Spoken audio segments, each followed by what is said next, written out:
tons of freshmen.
Mr. Speaker, the President's Cabinet.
The union address to Congress and, of course, to the American people. I'm joined by the ABC News Powerhouse political team, both right here in the studio with me and right there in the chamber tonight. President Trump knows millions will be watching tonight amid tough new polls for him. And in this critical moment, in this midterm election year, the president's arrival in the chamber will be announced any minute here. He's expected to declare tonight that the State of the Union is strong, prosperous, and respected. We, of course, have been watching the arrivals. Moments ago, the cabinet arriving in that chamber. One of the noticeable differences about the chamber tonight, the absence of many of the Democrats who had decided to boycott the State of the Union. The minority leader, Hakeem Jeffries, had said if you can't behave, he would rather you not be in the chamber. But that's not the sole strategy here, Lindsay Davis. You talked with Democratic leaders tonight who said they thought that their purpose would be better suited elsewhere. Exactly. And from our estimate, we're hearing at least 73 Democrats decided not to show up tonight. The breakdown, about 59 in the House, 14 in the Senate. Earlier today, I had the chance to talk with Democratic Whip Clark, who said that she feels that the focus of the State of the Union should be the American people. And so she described not wanting to listen to misinformation from President Trump and instead speak to her own constituents about the state of their union. We'll watch that strategy as it plays out tonight. Many wondering if whether or not just showing up and being part of what the American people expect every year from a president, either the joint address or the State of the Union, as it's called, once you're into your second year as president. There we see the Health Secretary, Robert F. Kennedy Jr., Kristi Noem, Homeland Security Secretary, of course, front and center. With immigration policy in this country, Susie Wiles, the Chief of Staff, of course, the trusted advisor to the president, one of his favorite people inside the White House, the Trump family up there in the chamber. You can see Ivanka, Barron, and the rest of the children, and Susie Wiles looking up to that chamber just moments ago. We saw the First Lady, Melania Trump, arrive as well. The rest of the cabinet there behind Kristi Noem. Her policies, the ones that she has to front in this country, the president's policies on immigration, the ICE policy playing out in Minneapolis for several weeks. The president is expected to address that tonight, and this White House fully aware of the polling on this, Mary Bruce, that the American people are aware of success at the border, but deeply uncomfortable with the images out of Minneapolis when it comes to Renee Good and Alex Preddy. Yeah, the president knows that he is battling against those poll numbers. We know that our poll shows that Americans disapprove of his handling on immigration. Of course, one of the key issues that propelled him back to the White House. And he is going to try tonight, or have to do tonight, to straddle that balance, to tout his successes at the border while also recognizing somehow Americans' concerns with the way that his ICE operations have been enforced across this country. And of course, David, it comes as we are in the middle of this partial government shutdown. Democrats refusing to fund the Department of Homeland Security until the president makes reforms to his immigration enforcement tactics. Many of the Democrats are now demanding that ICE agents remove their masks, that they have warrants for these arrests that they carry out around the country. And among the other demands, of course, and as you mentioned, Mary, the partial government shutdown, the backdrop to this State of the Union address. You can see some of the empty seats here in the chamber tonight. I want to show you a key moment that people at home, you know, we've been reporting on this for the last couple of days, the rebuke from the Supreme Court when it comes to President Trump's tariffs. Members of the Supreme Court right there in the chamber tonight. 4 of the justices are standing, and it will be very interesting to watch this dynamic because as the president is standing before that chamber, you have to keep in mind that the justices are really only a few feet away from him. It was just a year ago, we remember seeing that image of John Roberts, the Chief Justice, President Trump shaking his hand and actually mouthing the words "thank you" to the Chief Justice. That went viral, if you will, throughout the political world. But tonight, if we can show the pictures of the justices standing in the front when they arrived a short time ago, the Chief Justice you can see in the corner of your frame, but 4 of them standing there together. And John Carl will be fascinating to watch tonight. The president, his interaction, if there's any interaction at all after being rebuked by the Supreme Court just days ago. His words after that decision were blistering towards the Supreme Court. He called the justices that ruled against his tariffs very unpatriotic. He said that they were lapdogs of the radical left. He spoke about them as if they were beholden to foreign interests. Really quite a display, something we've really never seen an American president talk about the Supreme Court that way. I get the sense that tonight the message will be somewhat different. David, you and I had a chance to have lunch with the president today as a preview to this speech. My sense coming out of that is that he wants this to be a celebration of America's 250th anniversary, to talk about what he sees as the accomplishments of his administration, and I think will pull some of those punches tonight. The doors are now open in the chamber. John, thanks so much. We are expected to hear the announcement that the president has arrived for the State of the Union. Mr. Speaker, the President of the United States.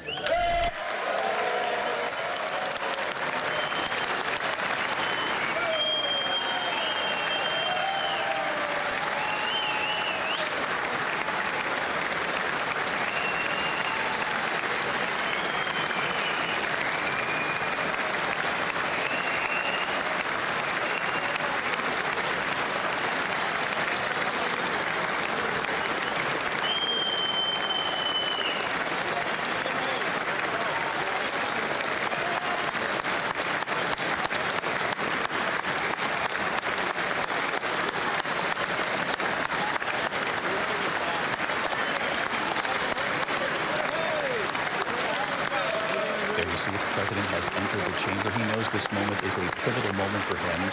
He was saying, and we should point out, John took us behind the scenes here, it is customary for the anchors of the networks and some of the cable news hosts to be invited to the White House under Republican presidents, under Democrat presidents. On the day of the State of the Union, the president did invite a few of us for lunch, and he made it very clear that he will address the economy tonight. Obviously, the polls, this White House, very aware of his handling of the economy in terms of the American people, that they can look at the stock market, but also can look at their grocery bills and recognize that they're not feeling this quite yet. You can see the very warm welcome that he's getting from his Republican colleagues there in the chamber. Let's go right to Rachel Scott, who's also in the chamber tonight. And Rachel, what do you make of what you see so far? And are there empty seats, as had been predicted by many of the Democrats who said they might sit this one out? Well, David, I've covered several State of the Unions from this very seat up here in the gallery in the House chamber. There are far fewer Democrats tonight than there have been in years past. And David, what is notable right now as I'm watching the president, look at this, Al Green, Congressman Al Green holding up a sign. I believe I'm looking at it right now. It said something in reference to apes. Black people are not apes, in reference to that post that the president had on his social media account, a racist post that was offensive. That clearly a sign of protest there. Also notable as the president's making his way down toward the Supreme Court justices, David, is some Democrats didn't even bother to turn around as the president entered the House chamber tonight. And Democratic leadership, notably Hakeem Jeffries, was seated. We just saw the president obviously shake the Chief Justice's hand. There's Justice Elena Kagan, Brett Kavanaugh, Amy Coney Barrett. Of course, he chose Amy Coney Barrett for the bench. She was one of the justices who did not vote in his favor and did not shake her hand there. Did interact with the Chief Justice, but then with none of the other justices. And John Carl, this was a question for the president today. Obviously didn't want to go on the record, didn't offer any answer to us. But it was clear to us at the White House that he didn't quite know how he was going to handle the justices when he got there tonight. Yeah, interesting, that shake, very quick shake with John Roberts, and then going right by Amy Coney Barrett, who he put on the court. Of course, we should point out Chief Justice John Roberts, instrumental in that decision as well. He wrote the decision. Choosing to interact only with the Chief Justice. But Trump felt particularly betrayed by the justices that he put on the court that ruled against him. Neil Gorsuch included in that, though Neil Gorsuch, Justice Gorsuch, not there this evening, along with the other justices who are not there. By the way, the 4 justices who did come for tonight's State of the Union are the same 4 who were here a year ago for the joint address to Congress. Mary Bruce, this president knows this is a critical midterm election year and that the Republicans hold very slim majorities in both the House and the Senate. David, tonight is the president's best chance to defend his first year back and try to sway skeptical voters to back Republicans in the upcoming midterms. He needs to convince Americans that he is laser focused on that issue that is top of mind for them, the cost of living. He's going to argue his policies are working, but as we know, the polls show so many Americans simply aren't feeling that in their wallets. 57% disapprove of his handling of the economy. And of course, as we've been discussing, this comes just 4 days now after the court delivered that devastating blow right to the heart of his economic agenda by invalidating most of his sweeping tariffs. This term, affordability, really gets under his skin. He has said on the one hand, I've won on affordability, and on the other, says this affordability crisis was created by my predecessor. So it'll be curious to see how he tackles affordability and what the American people are feeling at the grocery store and costs of utilities and housing and what have you. I just want to point your attention at home. Members of Congress, I have the high privilege and distinct honor of presenting to you the President of the United States. There you have it, the Speaker of the House with George Washington's gavel tonight, introducing President Trump. Let's listen.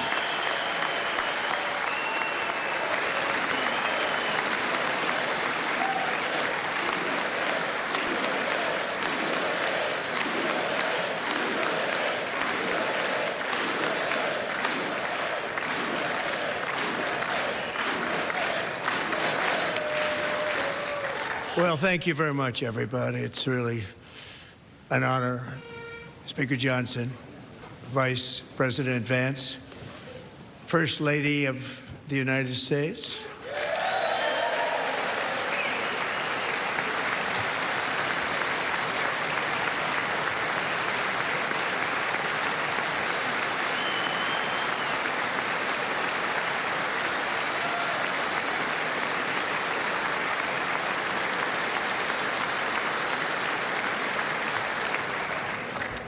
Second Lady of the United States,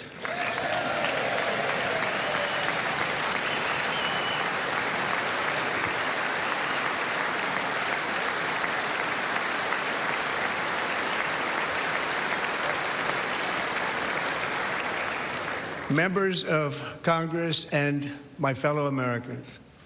Our nation is back, bigger, better, richer, and stronger than ever before.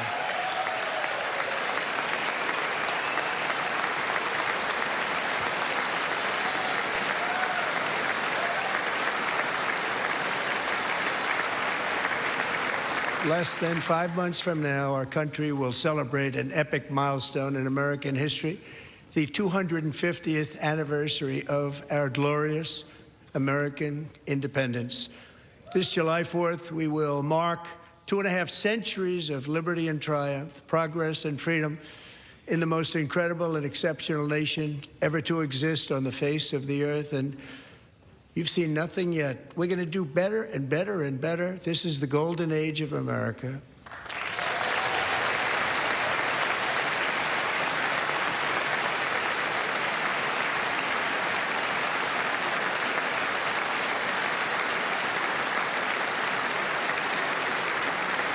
When I last spoke in this chamber 12 months ago, I had just inherited a nation in crisis with a stagnant economy, inflation at record levels, a wide open border, horrendous recruitment for military and police, rampant crime at home, and wars and chaos all over the world.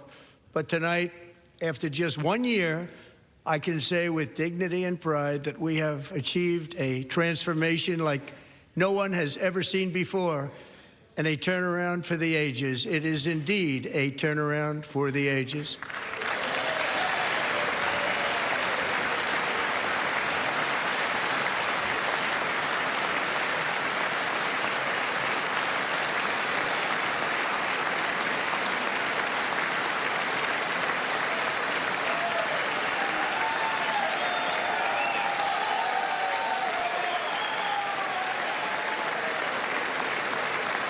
And we will never go back to where we were just a very short time ago. We're not going back. Today, our border is secure.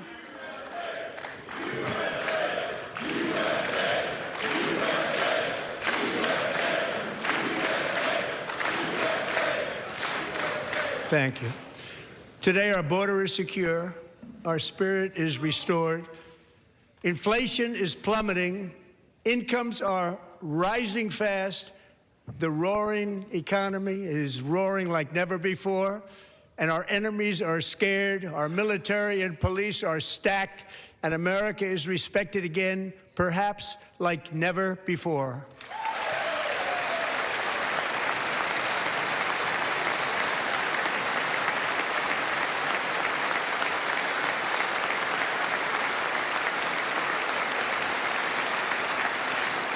After 4 years in which millions and millions of illegal aliens poured across our borders, totally unvetted and unchecked, we now have the strongest and most secure border in American history by far.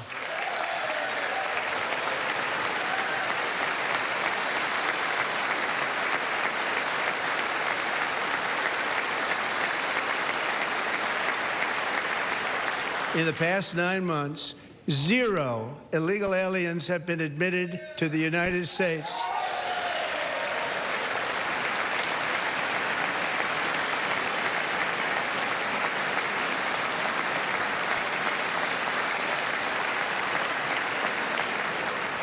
But we will always allow people to come in legally, people that will love our country and will work hard to maintain our country.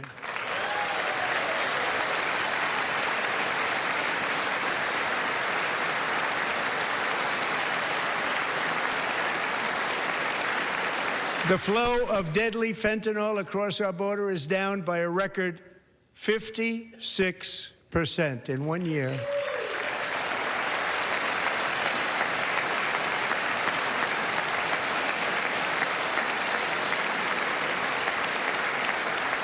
And last year, the murder rate saw its single largest decline. in recorded history. This is the biggest decline, think of it, in recorded history, the lowest number in over 125 years, year 1900. In fact, substantially before my wonderful father, I had a wonderful father, Fred, before he was born, substantially before he was born. That's a long time ago. He wouldn't like me to say that, but that's a long time ago.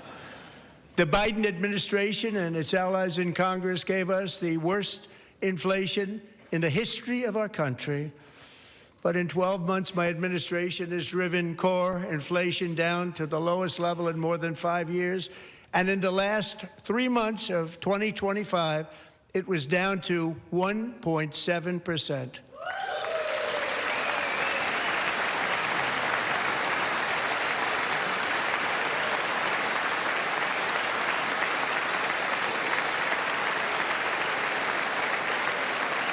Gasoline, which reached a peak of over $6 a gallon in some states under my predecessor, it was quite honestly a disaster, is now below $2.30 a gallon in most states, and in some places, $1.99 a gallon. And when I visited the great state of Iowa just a few weeks ago, I even saw $1.85 a gallon for gasoline.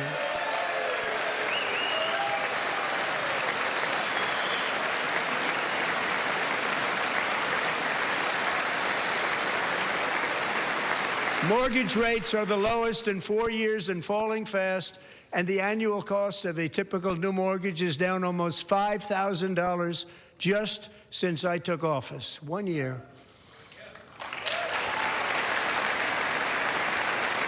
And low interest rates will solve the Biden-created housing problem while at the same time protecting the values of those people who already own a house that really feel rich for the first time in their lives. We want to protect those values. We want to keep those values up. We're going to do both. And we are going to keep it that way. The stock market has set 53 all-time record highs since the election. Think of that, 1 year. Boosting pensions, 401ks, and retirement accounts for the millions and millions of Americans. They're all gaining. Everybody's up, way up.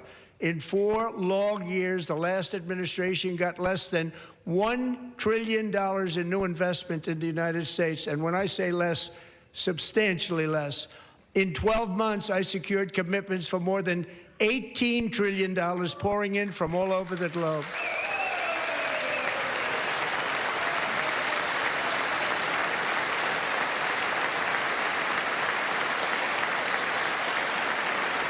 Think of it, much less than $1 trillion for 4 years versus much more than $18 trillion for 1 year. What a difference a president makes. A short time ago, we were a dead country. Now we are the hottest country anywhere in the world, the hottest.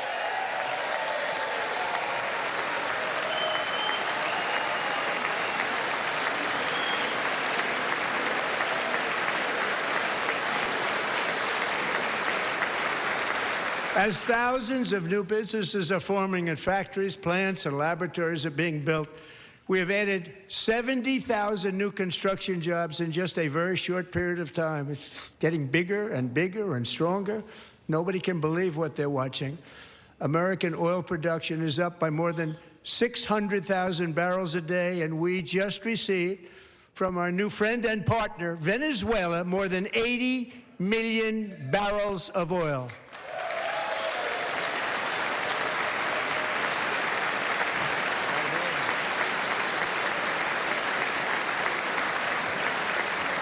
American natural gas production is at an all-time high because I kept my promise to drill, baby, drill.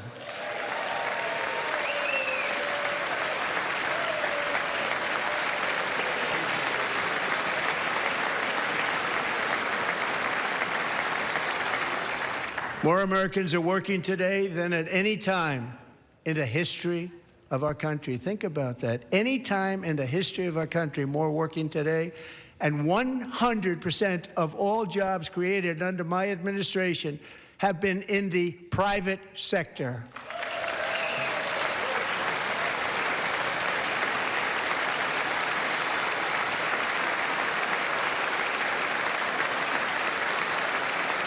We ended DEI in America.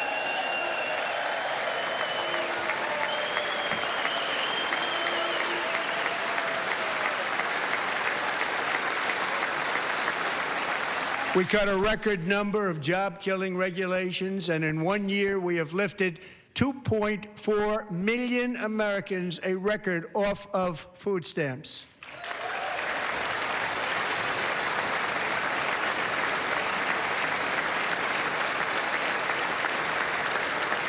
And for all of these reasons, I say tonight, members of Congress, the state of our union is strong.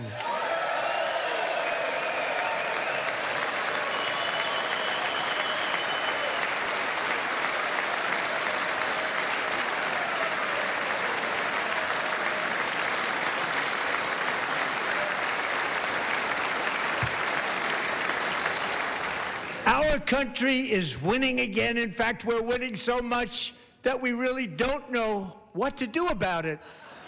People are asking me, please, please, please, Mr. President, we're winning too much. We can't take it anymore. We're not used to winning in our country. Until you came along, we're just always losing, but now we're winning too much. And I say, no, no, no, you're going to win again. You're going to win big. You're going to win bigger than ever. And to prove that point, here with us tonight is a group of winners who just made the entire nation proud. The men's gold medal Olympic hockey team. Come on in.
Go ahead.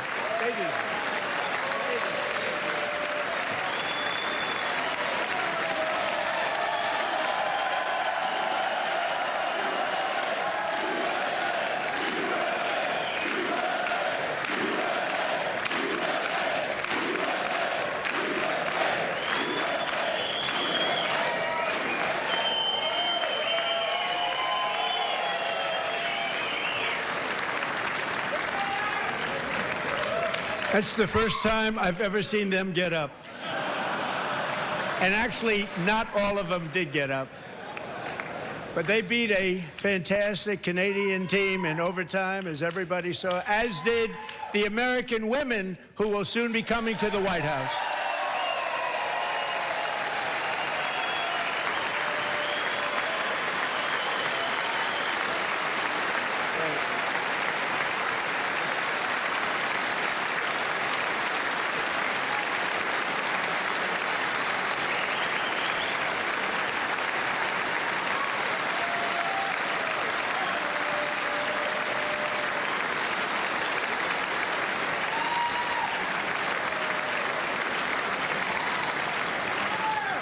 They were in the Oval Office before, and I just want to say a second very big congratulations to Team USA. But I have to say that, and I told them this, and we took a vote of the team. I said, anybody votes no, I'm not doing it. So they stood there, and they weren't about to say no, because I've never seen a goaltender play as well as goalie Connor Hellebuck.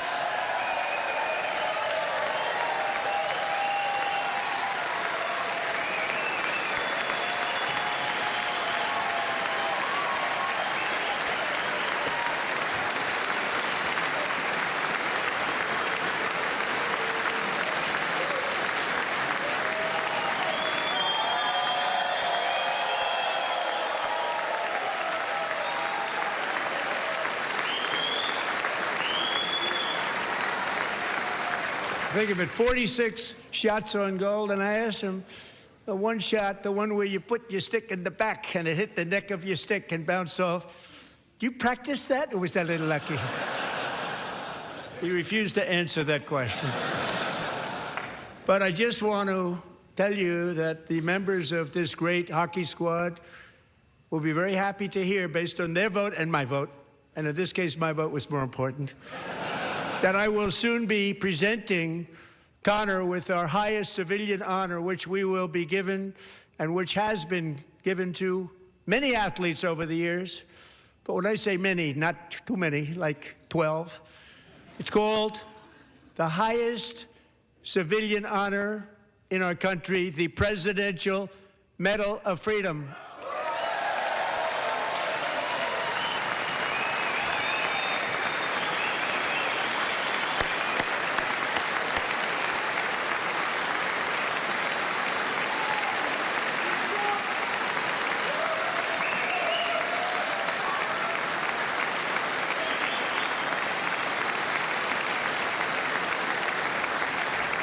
Great athletes have gotten that, very great, the best, and I thought he deserved it. And I did take a vote, every single one of them. I said, I'm not giving it if anybody goes no, and every single one of them rapidly put up their hand. So I want to thank you. What a special job you did. What special champions you are. Thank you very much.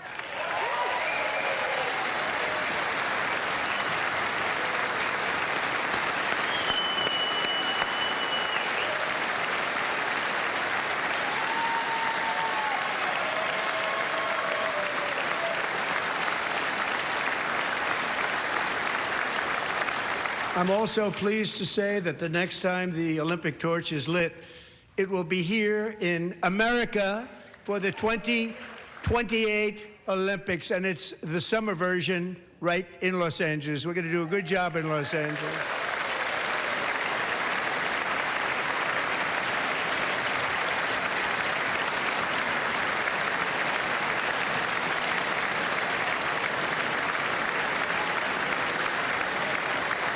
And Los Angeles is going to be safe, just like Washington, D.C. is now one of the safest cities in the country.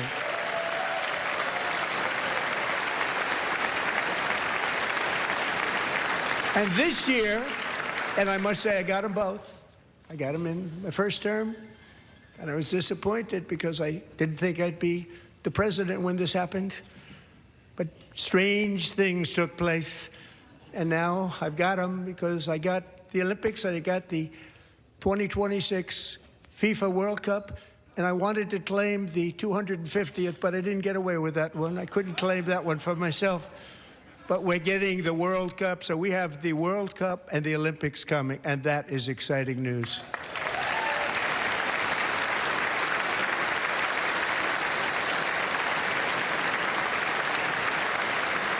So this will be a year to celebrate our country and the heroes who have kept it free. Men like Buddy Taggart. At age 17, Buddy volunteered to defend America in World War II, serving in the Pacific under the great General Douglas MacArthur.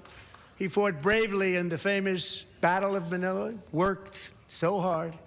He was badly wounded and almost killed by enemy machine guns in Luzon. And 81 years ago this month, he liberated the largest internment camp in the Philippines, one of the largest anywhere in the world.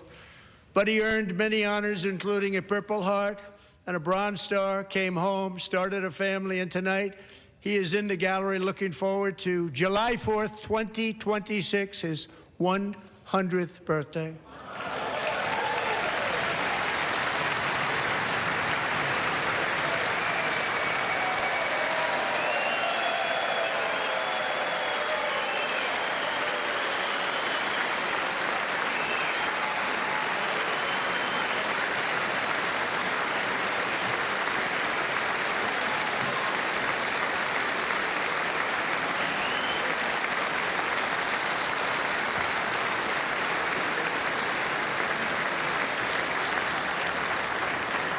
So, Buddy, you're a brave man, and we salute you. Even in times of challenge, setback, and immense heartache, the spirit of 1776 has always shone through very brightly. It was July 4th of last year when floodwaters tore through a girls' summer camp in Central Texas. One of the worst things I've ever seen. I was there, rising 26 feet in the matter of minutes, tragically claiming many, many lives. You all remember that one? As the waters threatened to sweep her away, 11-year-old Millie Kate McClelland closed her eyes and prayed to God. She thought she was going to die. Those prayers were answered when Coast Guard rescue swimmer Scott Ruskin descended from a helicopter above. Nobody knew where he came from. It was Scott's first ever rescue mission, a young guy, but very brave, very, very top, always top in his class. And he lifted not just Millie Kate, but 164 others to safety.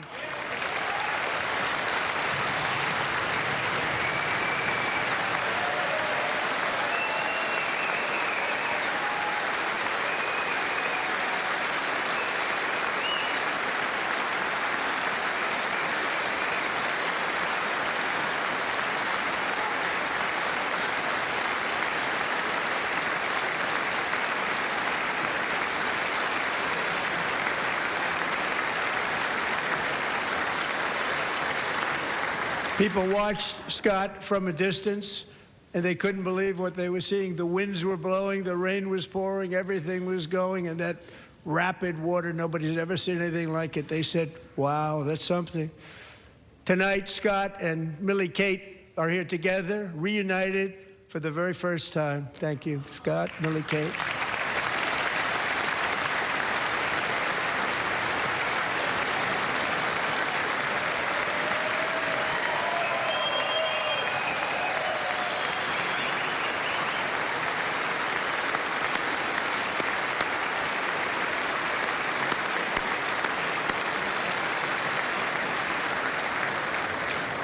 And Petty Officer Ruskin, I'm pleased to inform you that I am now awarding you the Legion of Merit for extraordinary heroism, which is what it was, extraordinary heroism. Thank you.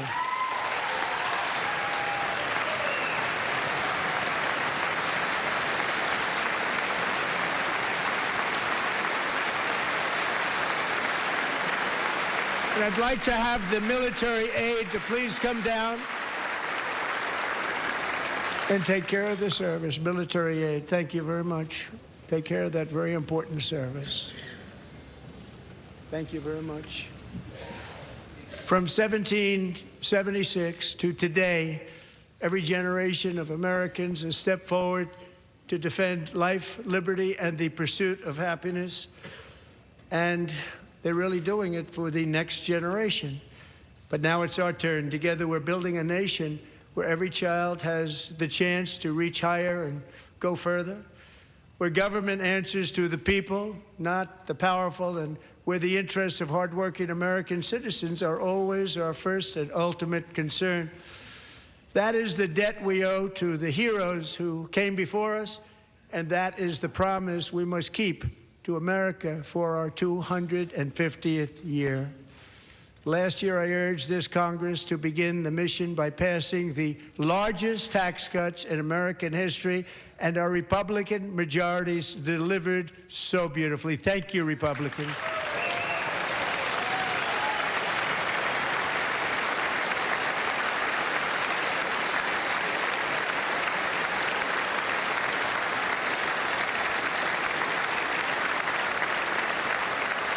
All Democrats, every single one of them, voted against these really important and very necessary massive tax cuts.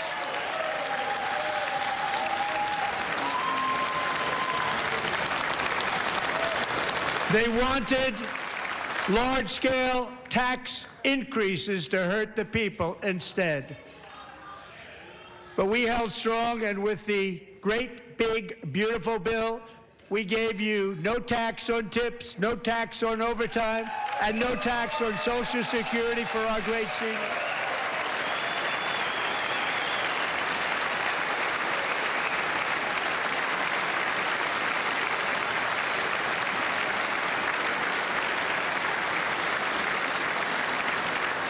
And we also made interest on auto loans tax deductible the first time, but only if the car is made in America.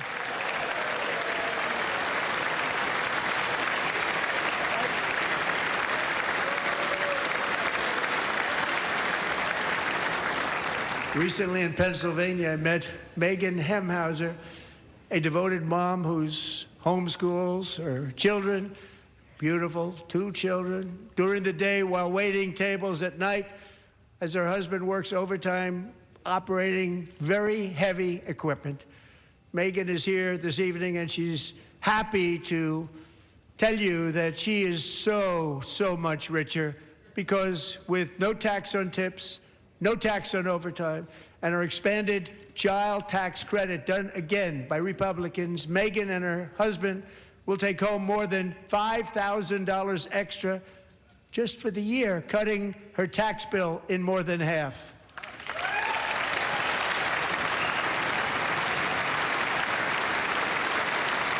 Megan, please stand up. We're fighting for you, Megan.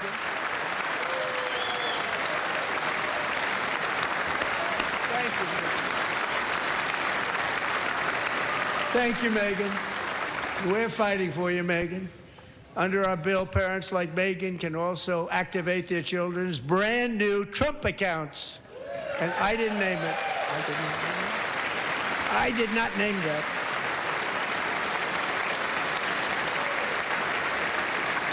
Nobody believes me, but I did not name it. It was named by a very tall man sitting right there in the 3rd row.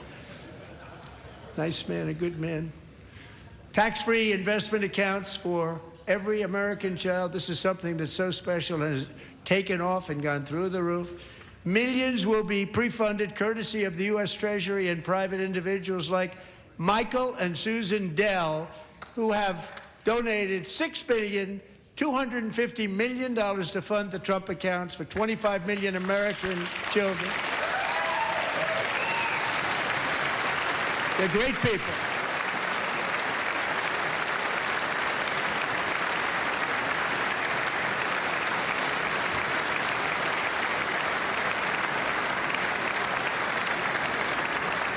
When I asked Michael Dell, how do you make all that money? He said, well, I just sat on my dorm in school, and I made computers, and I'd sell them to people, and I just kept selling and selling and selling, and pretty amazing story. That's called the American dream. He sold a lot of computers, a lot of those laptops, so I congratulate him on that, but I really thank him and Susan, as well as others like Brad Gerstner, a very tremendous guy. He was behind it right from the beginning. Brad Gerstner. Thank you, Brad.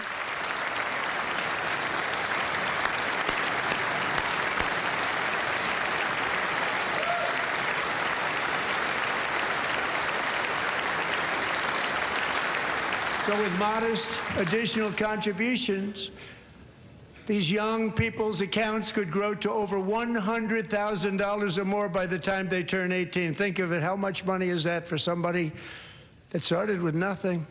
Over 100,000, could be much more than that. To make this investment in our children's future, go to trumpaccounts.gov, trumpaccounts.gov. And a lot of people are doing it. They're setting every record in the book. It's popular. They knew what it was going to take. I'm so proud of them. I'm so proud of the people that got it started. And now it's just taken off. One of the primary reasons for our country's stunning economic turnaround, the biggest in history, where the Dow Jones broke 50,000 4 years ahead of schedule, and the S&P hit 7,000, where it wasn't supposed to do it for many years, were tariffs. I used these tariffs, took in hundreds of billions of dollars to make great deals for our country, both economically and on a national security basis.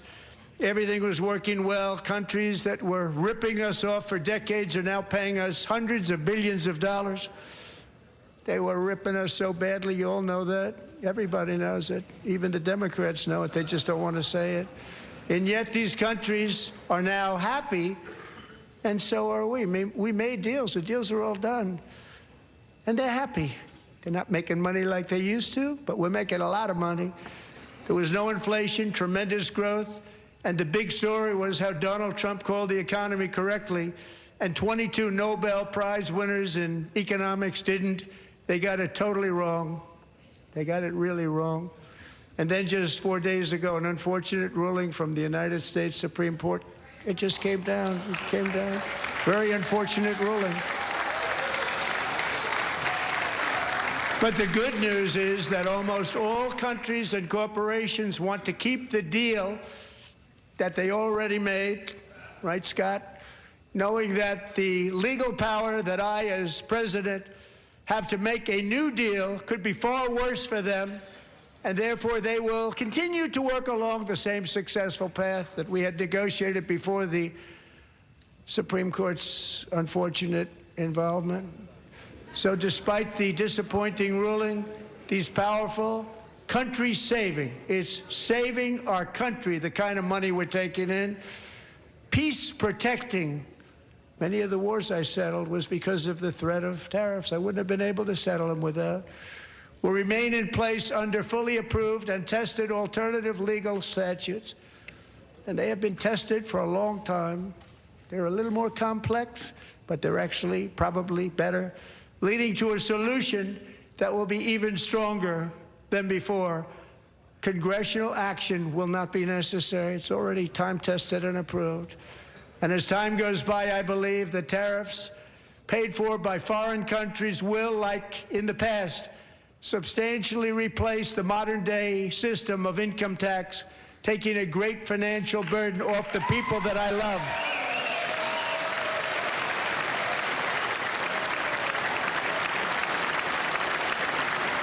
Right?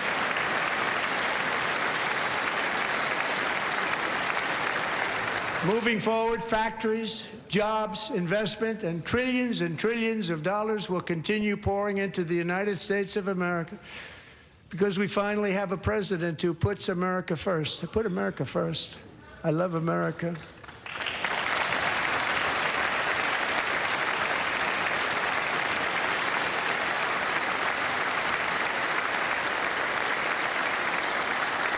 For decades before I came along, we had the exact opposite. From trade to healthcare, from energy to immigration, everything was stolen and rigged in order to drain the wealth out of the productive, hardworking people who make our country great, who make our country run. Under Biden and his corrupt partners in Congress and beyond, it reached a breaking point with the Green New scam, open borders for everyone. They poured in by the millions and millions from prisons, from mental institutions. They were murderers, 11,888 murders. They came into our country. You allowed that to happen. And record-setting inflation that cost the typical family $34,000 in just a speck of time. Now the same people in this chamber who voted for those disasters suddenly used the word affordability, a word. They just used it. Somebody gave it to them, knowing full well that they caused and created the increased prices that all of our citizens had to endure. You caused that problem. You caused that problem.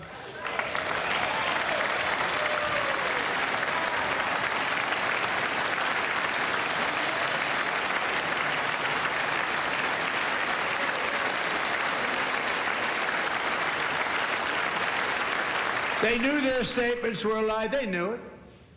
They knew their statements were a dirty, rotten lie. Their policies created the high prices. Our policies are rapidly ending them. We are doing really well. Those prices are plummeting downward.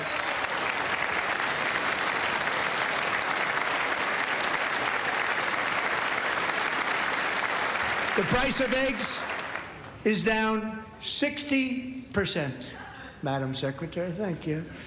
The cost of chicken, butter, fruit, hotels, automobiles, rent is lower today than when I took office by a lot. And even beef, which was very high, is starting to come down significantly. Just hold on a little while, we're getting it down. And soon you will see numbers that few people would think were possible to achieve just a short time ago. Nobody can believe when they see the kind of numbers, and especially energy, when they see energy going down to numbers like that, they cannot believe it. It's like another big tax cut. I'm also confronting one of the biggest ripoffs of our times, the crushing cost of health care caused by you. Since the passage of the Unaffordable Care Act, sometimes referred to as Obamacare, big insurance companies have gotten rich. It was meant for the insurance companies, not for the people. With our government giving them hundreds and hundreds of billions of dollars a year as their stock prices soared 1,000, 1,200, 1,400, and even 1,700%, like nothing else. That's why I introduced the great health care plan. I want to stop all payments to big insurance companies and instead give that money directly to the people so they can buy their own health care, which will be better health care at a much lower cost.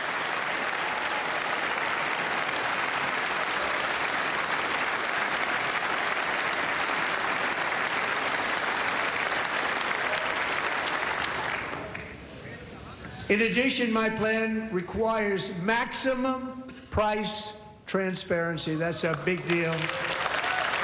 Sounds so simple, so big. And I did that in my first term, and the Democrats immediately terminated it with full knowledge that they were doing a very bad thing for the people. Costs were going to go way up, and that's what happened, and now I'm bringing them way down on health care and everything else. I'm also ending the wildly inflated cost of prescription drugs like has never happened before.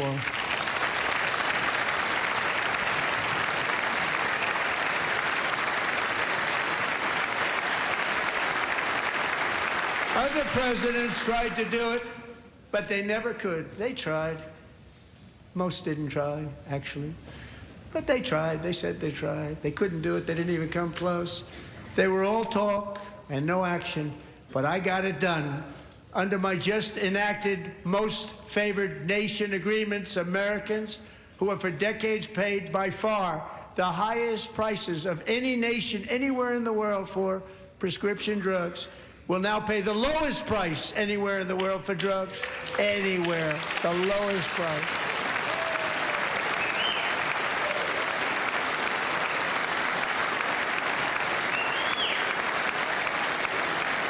So in my first year of the second term, should be my third term, but strange things happen. I took prescription drugs, a very big part of health care, from the highest price in the entire world to the lowest. That's a big achievement. The result is price differences of 300, 400, 500, 600% and more. All available right now at a new website called TrumpRx.gov. And I didn't name that one either, by the way.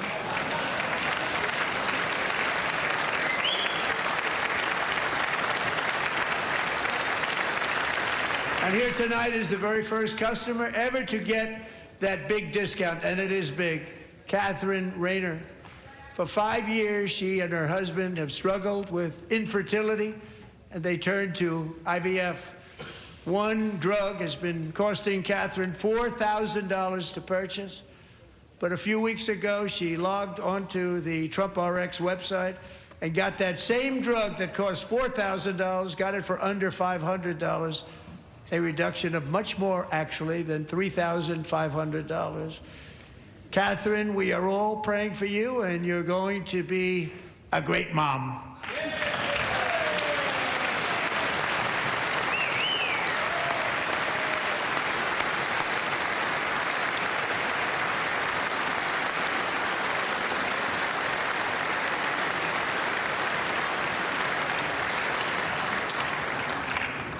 So now I'm calling on Congress to codify my most favored nation program into law. Now, the one thing, I'm not sure it matters because it's going to be very hard for somebody that comes along after me to say, let's raise drug prices by 700 or 800%. But John and Mike, if you don't mind, codify it anyway. They may do it. Codify it anyway. Thank you. Many Americans are also concerned that energy demand from AI data centers could unfairly drive up their electric utility bills. Tonight, I'm pleased to announce that I have negotiated the new Ratepayer Protection Pledge. You know what that is? We're telling the major tech companies that they have the obligation to provide for their own power needs. They can build their own power plants as part of their factory so that no one's prices will go up. And in many cases, prices of electricity will go down for the community, and very substantially down. This is a unique strategy never used in this country before. We have an old grid. It could never handle the kind of numbers, the amount of electricity that's needed. So I'm telling them they can build their own plant. They're going to produce their own electricity. It will ensure the company's ability to get electricity while at the same time lowering prices of electricity for you, and could be very substantial for all of you cities and towns. You're going to see some good things happen over the next number of years. Another pillar of the American dream that has been under attack is home ownership. With us tonight is Rachel Wiggins, a mom of two from Houston. She placed bids on 20 homes and lost all of those bids to gigantic investment firms that bypassed inspection, paid all cash, and turned those houses into rentals, stealing away her American dream. She was devastated. Stories like this are why last month I signed executive order to ban large Wall Street investment firms from buying up in the thousands single-family homes.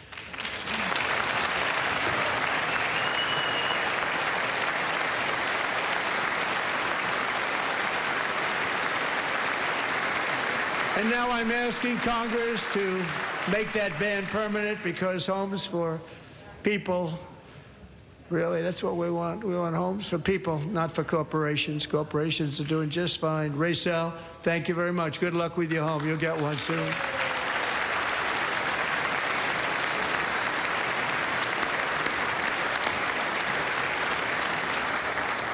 We're also working to make it easier for Americans to save for retirement.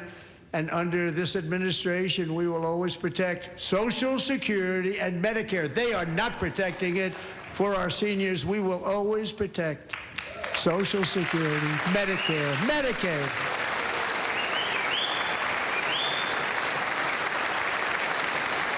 Since I took office, the typical 401k balance is up by at least $30,000. That's a lot of money. We have millions and millions of people, because the stock market has done so well, setting all those records. Your 401ks are way up. Yet half of all of working Americans still do not have access to a retirement plan with matching contributions from an employer. To remedy this gross disparity, I'm announcing that next year my administration will give these often forgotten American workers, great people, the people that built our country, access to the same type of retirement plan offered to every federal worker. We will match your contribution with up to $1,000 each year. As we ensure that all Americans can profit from a rising stock market, let's also ensure that members of Congress cannot corruptly profit from using insider information.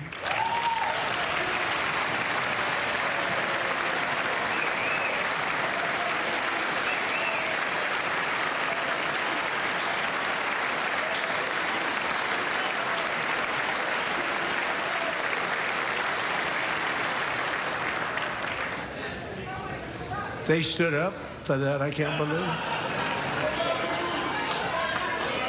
I can't believe it. Did Nancy Pelosi stand up if she's here? Doubt it. Pass the Stop Insider Trading Act without delay.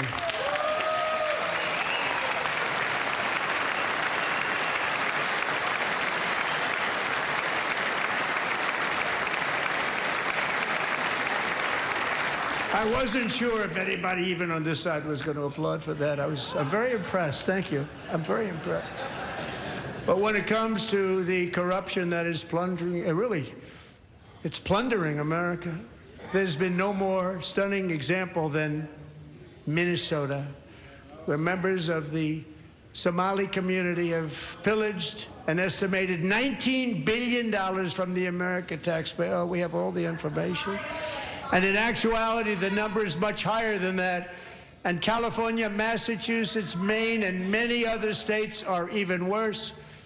This is the kind of corruption that shreds the fabric of a nation, and we are working on it like you wouldn't believe. So tonight, although started 4 months ago, I am officially announcing the war on fraud to be led by our great Vice President J.D. Vance.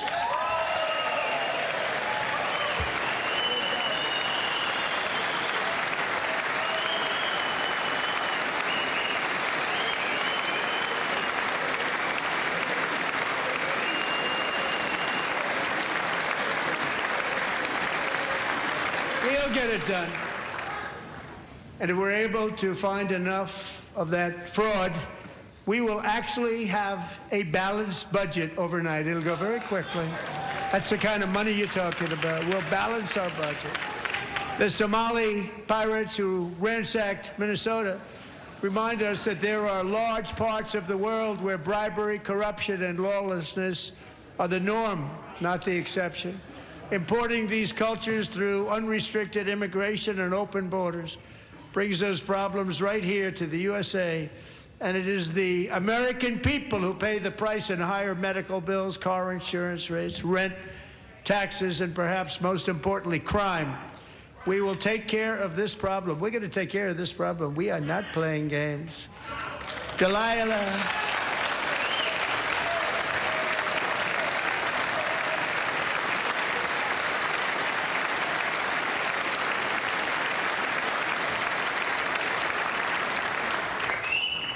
Delilah Coleman was only 5 years old in June 2024 when a 18-wheel tractor trailer plowed into her stopped car traveling at 60 miles an hour or more. The driver was an illegal alien let in by Joe Biden and given a commercial driver's license by open borders politicians in California. Doctors said Delilah would never be able to walk or talk, have a good life. She wouldn't even be able to eat again. But against all odds, she is now in the first grade learning to walk. And she's here this evening with her dad, Marcus, a fantastic man. Delilah, please, you are a great inspiration. Please stand up.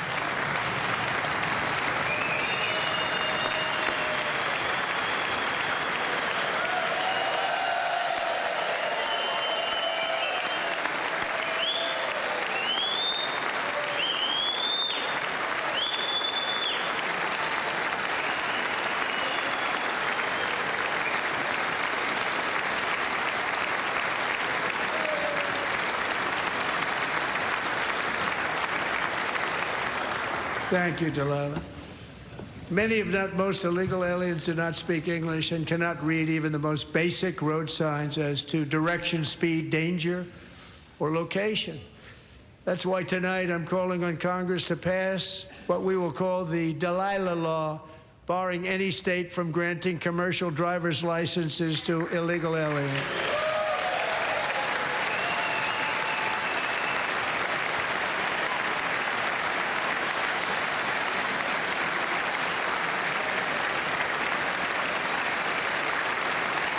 And yesterday, as you probably saw at the White House, I hosted a ceremony with Americans who lost their treasured loved ones to the scourge of illegal immigration. People came into our country, how we allowed this to happen with our open borders. These are the angel moms and families that for decades our government betrayed and our media totally ignored. It was terrible. Hard to believe, actually. In 2023, a 16-year-old high school cheerleader named Elizabeth Medina was supposed to perform in her town's Christmas parade, but she never arrived. Her mother, Jacqueline, went home to look for her, and she found her lying dead in a bathtub, bleeding profusely after being stabbed 25 times. Elizabeth's killer was a previously arrested illegal alien who had broken in and brutally extinguished the brightest light in her family's life, violently and viciously. Her heartbroken mother is in the gallery to remind everyone in this chamber exactly why we are deporting illegal alien criminals to our country at record numbers, and we're getting them the hell out of here fast. We don't want them.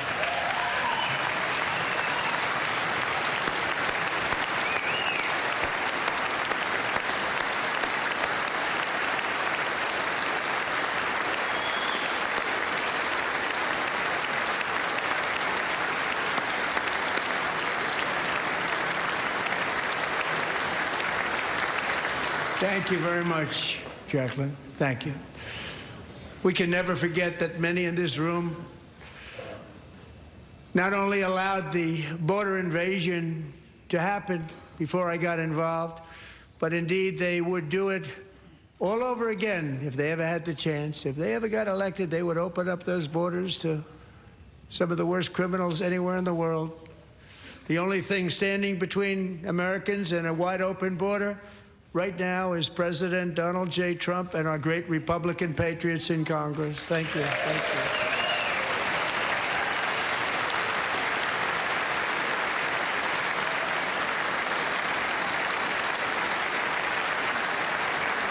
As we speak, Democrats in this chamber have cut off all funding for the Department of Homeland Security. It's all cut off. It's all cut off. They have instituted another Democrat shutdown, the first one costing us 2 points on GDP. 2 points we lost on GDP, which probably made them quite happy, actually. Now they have closed the agency responsible for protecting Americans from terrorists and murderers. Tonight I'm demanding the full and immediate restoration of all funding for the border security, Homeland Security of the United States, and also for helping people clean up their snow. We have no money because of the Democrats, and it would be nice. We'd love to give you a hand at cleaning it up, but you gave no money. Nobody's getting paid. It's a shame. So you have to think about it. We have, in case you didn't know, a pretty large snowstorm out there. One of the great things about the State of the Union is how it gives Americans the chance to see clearly what their representatives really believe. So tonight I'm inviting every legislator to join with my administration in reaffirming a fundamental principle. If you agree with this statement, then stand up and show your support. The first duty of the American government is to protect American citizens, not illegal aliens.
Isn't that a shame? You should be ashamed of yourself not standing up.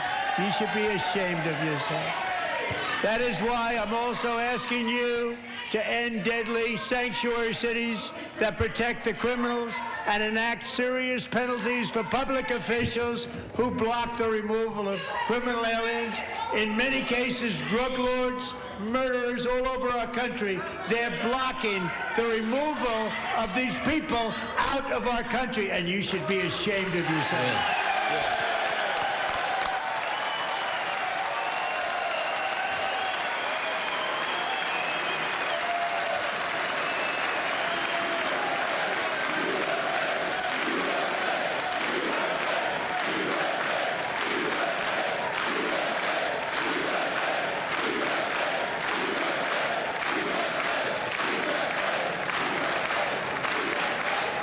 perhaps most importantly, I'm asking you to approve the Save America Act.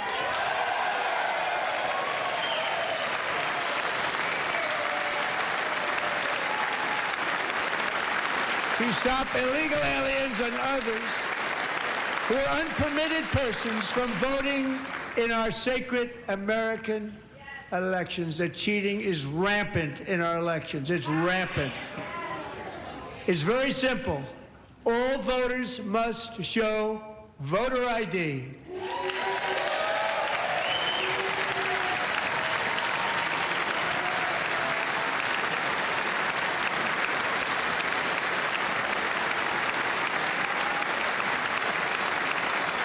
All voters must show proof of citizenship in order to vote.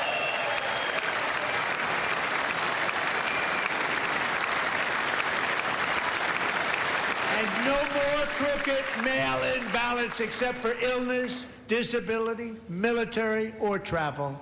None. And this should be an easy one. And by the way, it's polling at 89%, including Democrats. 89%.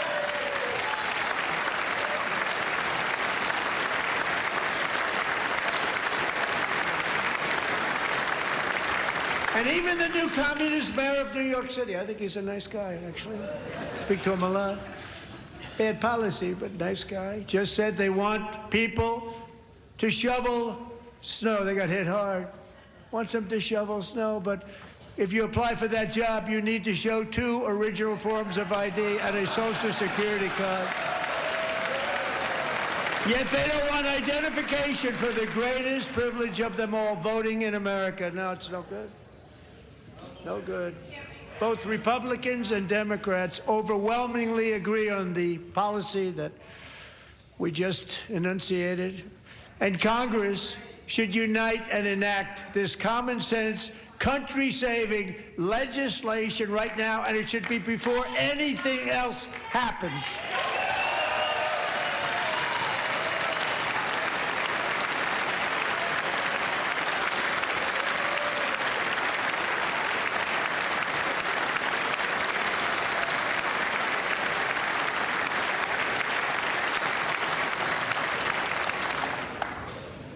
And the reason they don't want to do it, why would anybody not want voter ID? One reason, because they want to cheat. There's only one reason. They make up all excuses. They say it's racist. They come up with things you almost say, what imagination they have. They want to cheat. They have cheated. And their policy is so bad that the only way they can get elected is to cheat. And we're going to stop it. We have to stop it, John.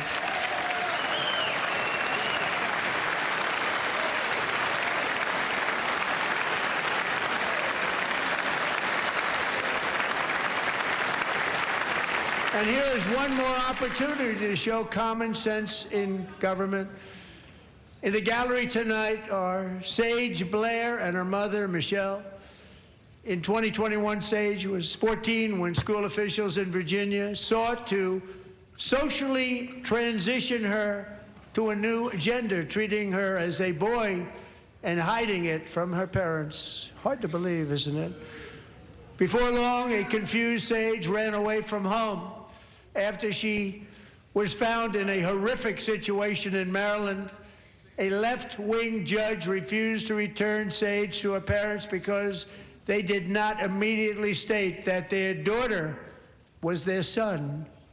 Sage was thrown into an all-boys state home and suffered terribly for a long time. But today, all of that is behind them because Sage is a proud and wonderful young woman with a full-ride scholarship to Liberty University. Sage and Michelle, please stand up.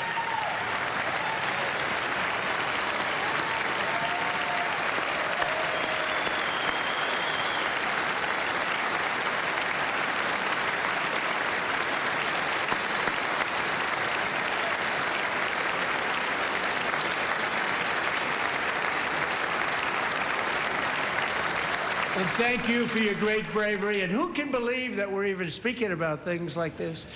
15 years ago, if somebody was up here and said that, they'd say, what's wrong with him? But now we have to say it because it's going on all over numerous states without even telling the parents. But surely we can all agree no state can be allowed to rip children from their parents' arms and transition them to a new gender against the parents' will. Who would believe that we've been talking about this? We must ban it, and we must ban it immediately.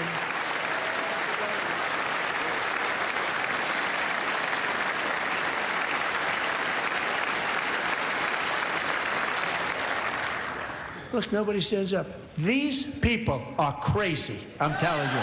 They're crazy.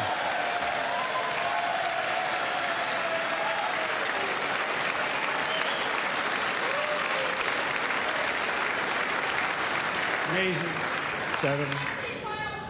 Boy, oh boy. We're lucky we have a country. With people like this, Democrats are destroying our country, but we've stopped it just in the nick of time, didn't we?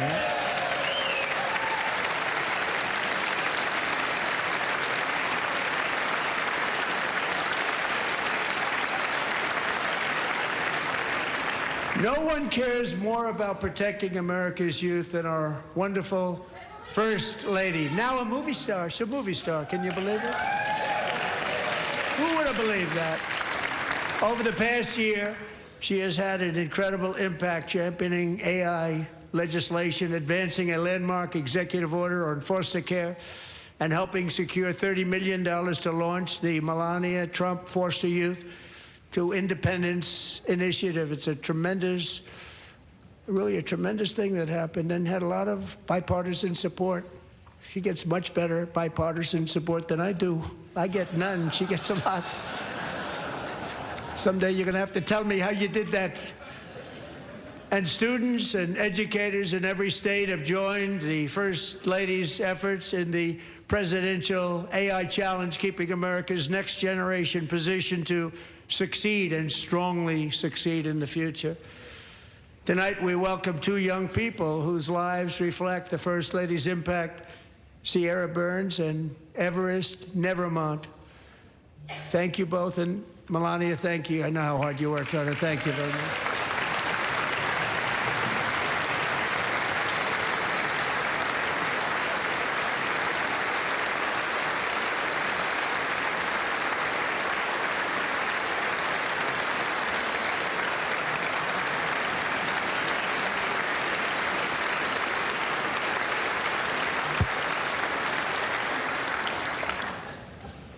I'm very proud to say that during my time in office, both the first 4 years and in particular this last year, there has been a tremendous renewal in religion, faith, Christianity, and belief in God. Tremendous renewal.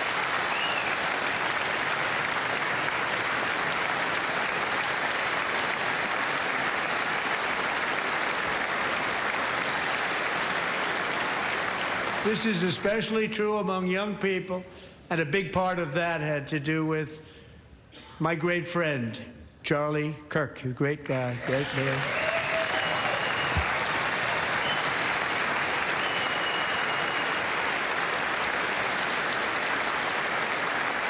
So last year, Charlie was violently murdered by an assassin and martyred, really martyred for his beliefs. His wonderful wife, Erica, is with us tonight. Erica, please stand.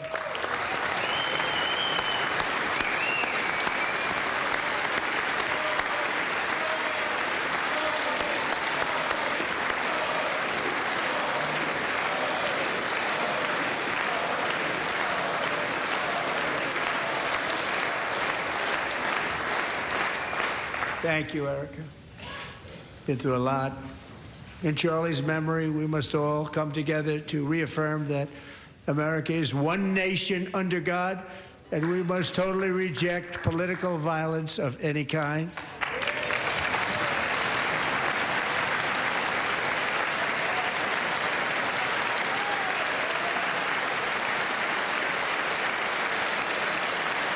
We love religion, and we love bringing it back. And it's coming back at levels that nobody actually thought possible. It's really a beautiful thing to see. Above all, unleashing America's promise requires keeping our communities safe. We have made incredible strides, yet dangerous repeat offenders continue to be released by pro-crime Democrat politicians again and again. We are honored to be joined tonight by a woman who's been through hell, Anya Zarutska.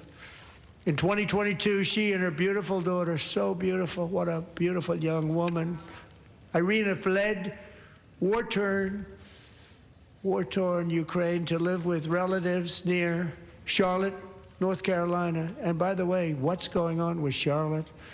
Last summer, 23-year-old Irina was riding home on the train when a deranged monster who had been arrested over a dozen times and was released through no cash bail stood up and viciously slashed a knife through her neck and body. No one will ever forget. There were people on that train. No one will ever forget the expression of terror on Irina's face as she looked up at her attacker in the last seconds of her life. She died instantly. She had escaped a brutal war only to be slain by a hardened criminal, set free to kill in America, came in through open borders. Mrs. Zarutska, tonight I promise you we will ensure justice for your magnificent daughter, Irina.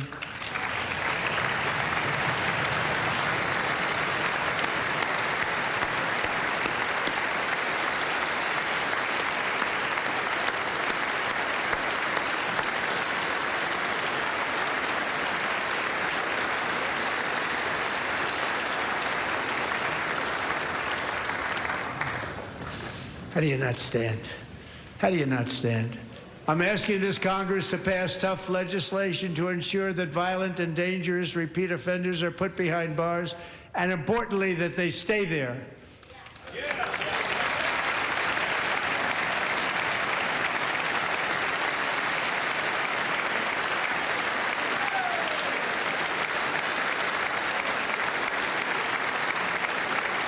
Starting last summer, I deployed our National Guard and federal law enforcement to restore law and order to our most dangerous cities, including Memphis, Tennessee, big success, New Orleans, Louisiana, big success, and our nation's capital itself, Washington, D.C., where we have almost no crime anymore in Washington, D.C. How did that happen?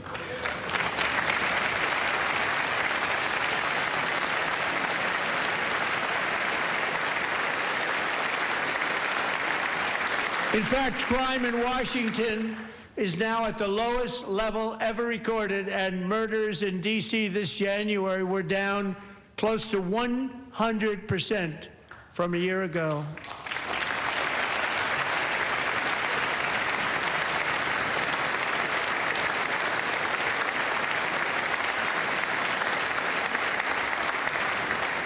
They don't like to hear that.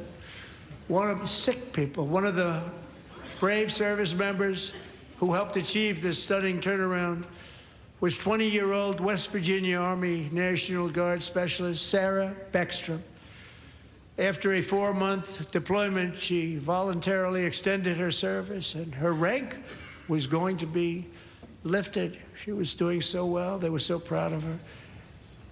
But the very next day, she was on patrol near the White House when she was ambushed and shot in the head by a terrorist monster from Afghanistan. Shouldn't have been in our country. And all because she wore the uniform of our nation, she was shot. He traveled here because he didn't like people wearing our uniform. He was sick and deranged, shouldn't have been in our country. Sarah Beckstrom died in order to defend our capital, and we are honored to be joined by her wonderful parents, Gary and Eva Lee. Your daughter was a true American patriot, and she will be greatly missed. She was a great person. I saw reports on her that never see anything like it.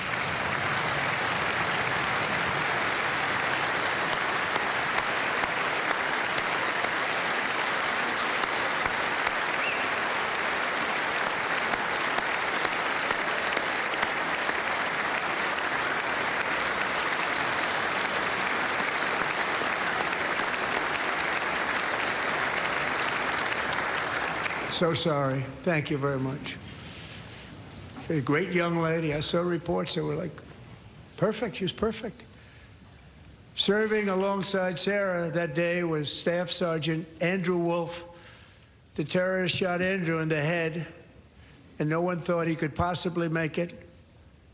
The two of them, Sarah and Andrew, both shot violently in the head. Neither was expected to make it. They weren't even given a chance, except his wonderful mother, named Melody, who I spoke to the same night, and she was so positive. The doctors thought that Andrew was gone, but his mother said, no, no, Mr. President, Andrew will be fine. He's going to make it. I've never seen anything like it. I mean, he was given almost no chance. She said, I have no doubt, sir, he's going to be okay. This was a conversation that I had with her that night, with her son laying helplessly in bed, blood all over. Everybody is praying, she said, sir, he will be okay. The doctors didn't understand what she was saying. And after looking at the results of the damage done, neither did I. She was so strong and conclusive that even Andrew's great father felt she didn't really understand the gravity of the situation. But she turned out to be right. Right, Melanie? She turned out to be right.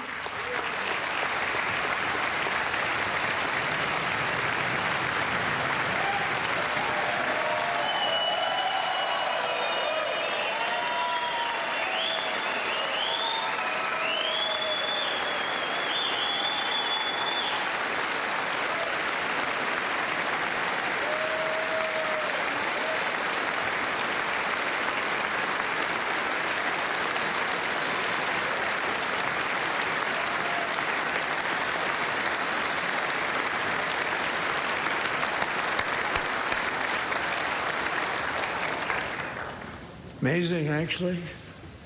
I said, where does this woman come from? She's the most positive person I've ever met. With God's help, Andrew has battled back from the edge of death, and we're talking about the edge of death, on his way to a miraculous recovery. He's got a little work to do, but he's doing great. Nice to see you. He's a good-looking guy. Nice to see you. Thanks, Andrew. Thank you very much.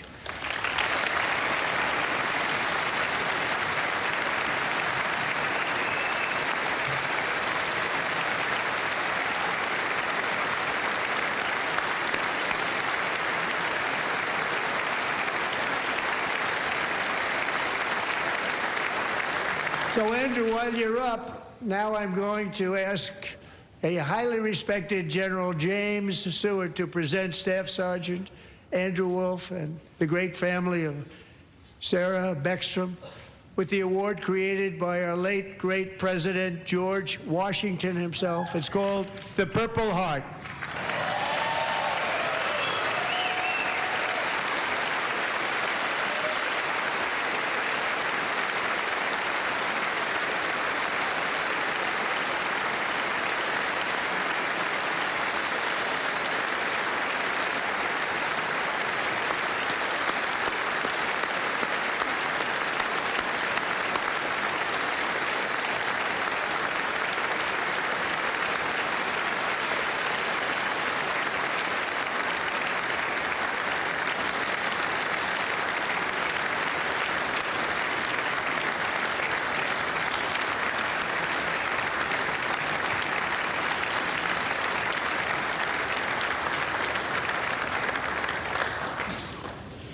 We love you all.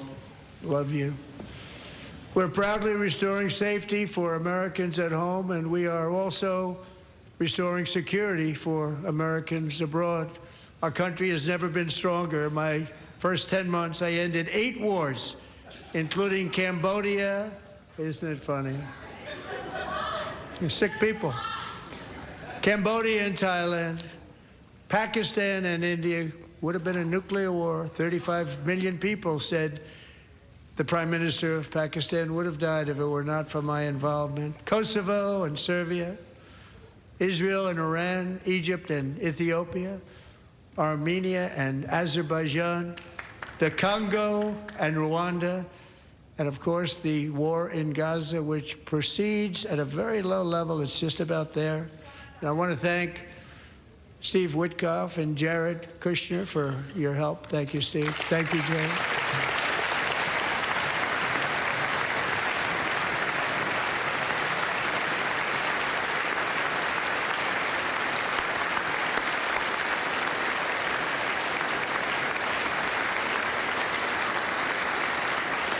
And I also want to thank the man they report to, Secretary of State Marco Rubio. Thank you, Marco.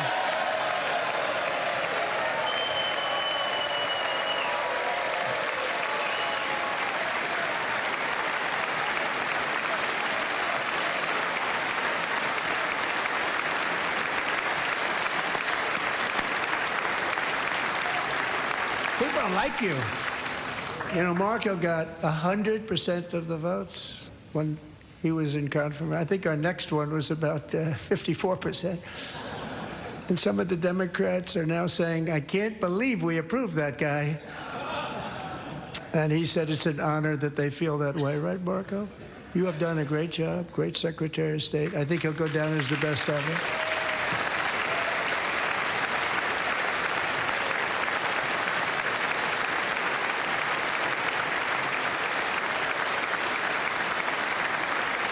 Under the ceasefire I negotiated, every single hostage, both living and dead, has been returned home. Can you believe that?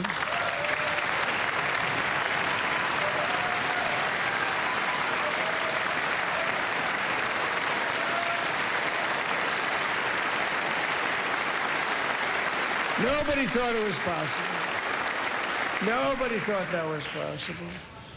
Both living and dead, and those parents who had a dead son, their boy, they'd always tell me their boy, they wanted him as much as though he were living. It was an amazing period of time, and they came back, and when we got all of the living hostages back, and many, many before them, but I always said those last 20 are going to be very tough, but we got many, many more, hundreds. But I said those last 20 are going to be tough. We got them back, but we only got back 14 or 15 of the dead of the 28.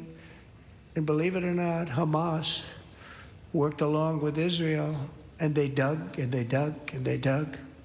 It's a tough thing to do, going through bodies all over, passing up 100 bodies sometimes for each one that they found.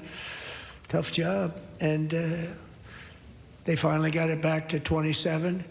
And then Steve and Jared, they got it back to 28. They found all 28. Nobody thought that was possible, but we did it. And I remember the family of the 28th. They were so grieved, but they were so happy as it's possible to be. They had their boy back. The mother said, "Sir, we have our boy back." What a period of time that was, but we got them all back. So thank you both very much. Great job.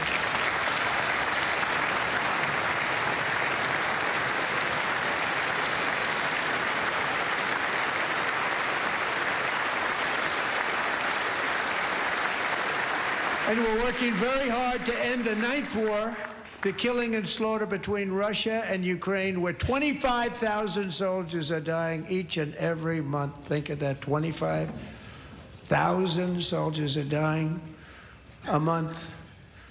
A war which would have never happened if I were president, would have never happened. As president, I will make peace wherever I can, but I will never hesitate to confront threats to America wherever we must. That's why in a breakthrough operation last June, the United States military obliterated Iran's nuclear weapons program with an attack on Iranian soil known as Operation Midnight Hammer.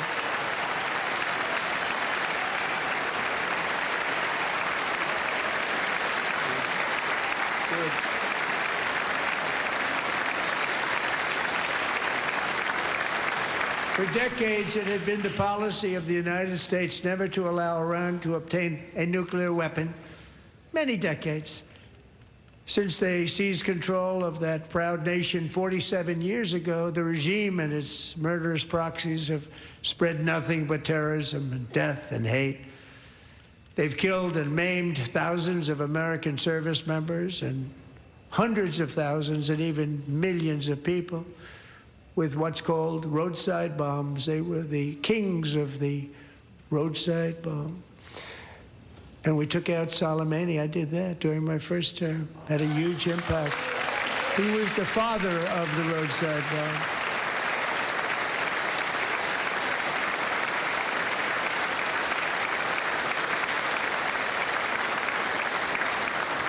And just over the last couple of months with the protests, they've killed at least, it looks like, 32,000 protesters. 32,000 protesters in their own country. They shot them and hung them. We stopped them from hanging a lot of them with the threat of serious violence. But this is some terrible people. They've already developed missiles that can threaten Europe and our bases overseas, and they're working to build missiles that will soon reach the United States of America.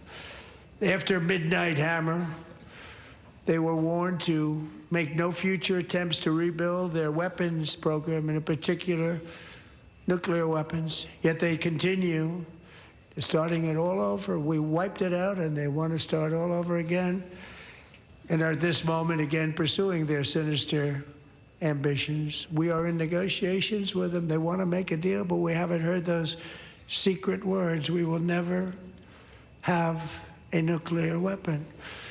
My preference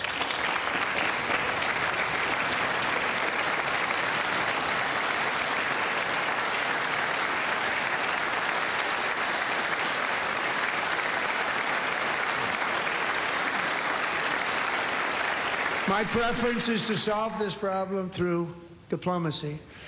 But one thing is certain, I will never allow the world's #1 sponsor of terror, which they are by far, to have a nuclear weapon. Can't let that happen.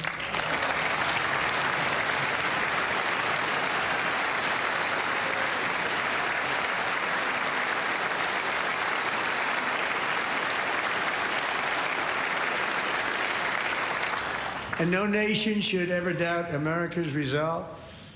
We have the most powerful military on earth. I rebuilt the military in my first term. We're going to continue to do so. Also, we just approved a $1 trillion budget. We have no choice. We have to be strong, because hopefully we will seldom have to use this great power that we built together. It's really called peace through strength, and it's been very, very effective.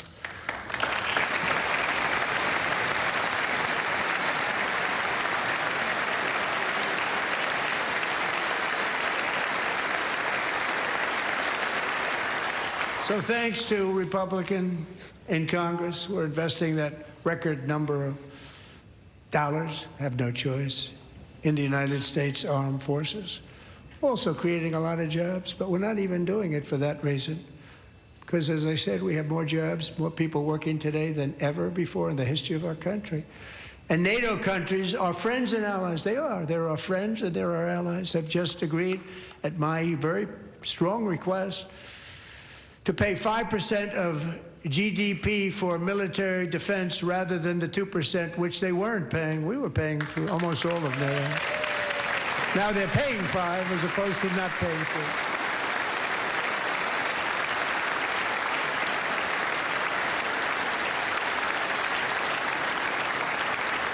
And getting that 5% was something which everyone said would never be done, could not happen. We got it really easily with one meeting. And big difference between 2% that's not paid. We were paying the freight of many of them. Very few were paid up. Now 5%, then they're paid. And everything we send over to Ukraine is sent through NATO, and they pay us in full. They pay us totally in full. Every branch of our armed forces is setting records for recruitment. This is so exciting. And every service member recently.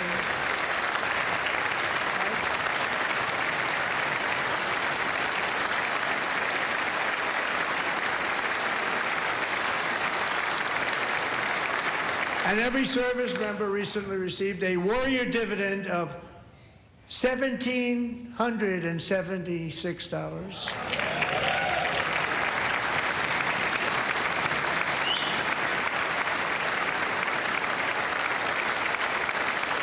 You know, they put it on my desk. We got the money from tariffs and other things, a lot of money we have. We have much more money than people understand. Have to rebuild that program a little bit, but it won't take long. But we got the money, and it was $1,775, and they wanted my approval. And I said, what's the number? $1,775. I said, wait a minute. For $1 more, we can have $1,776. It's going to... I said, we're going to figure that. I never asked anybody if we could afford it. $1 more. I said, $1,776. And I said, that's good. And I'll tell you what, our military, that was 4 months ago, our military, I never see a person in the military that doesn't thank me for it. So we're honored to do it. They deserve it. And we call it 1776. It was great. And we love our military. We love our law enforcement. We love our firemen. You know, the firemen don't get mentioned enough. We love our firemen. We're also...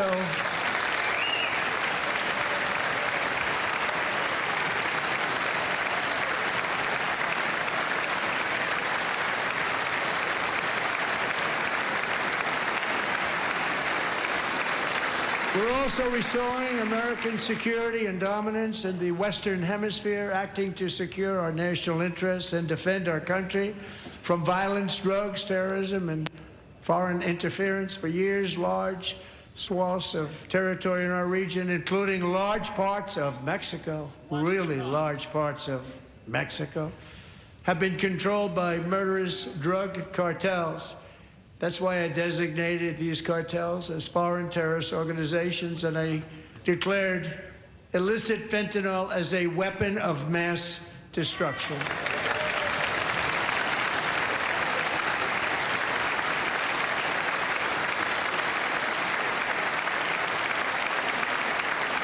And with our new military campaign, we have stopped record amounts of drugs coming into our country and virtually stopped it completely coming in by water or sea. You probably noticed that. We very seriously damaged their fishing industry also. Nobody wants to go fishing anymore. We've also taken down one of the most sinister cartel kingpins of all. You saw that yesterday. In January,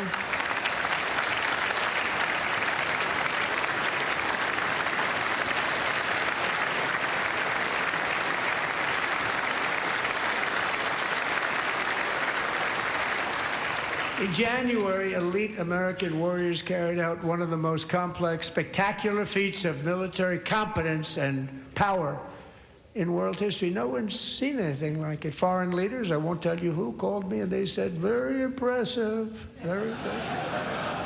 They couldn't believe, they all watched. They saw what happened. This is a different fighting force that we had years ago when we fought to tie. You know, it's a great fighting force. I'm so proud of it. Look at Space Force. Space Force is my baby, because we did that. My baby is becoming so important.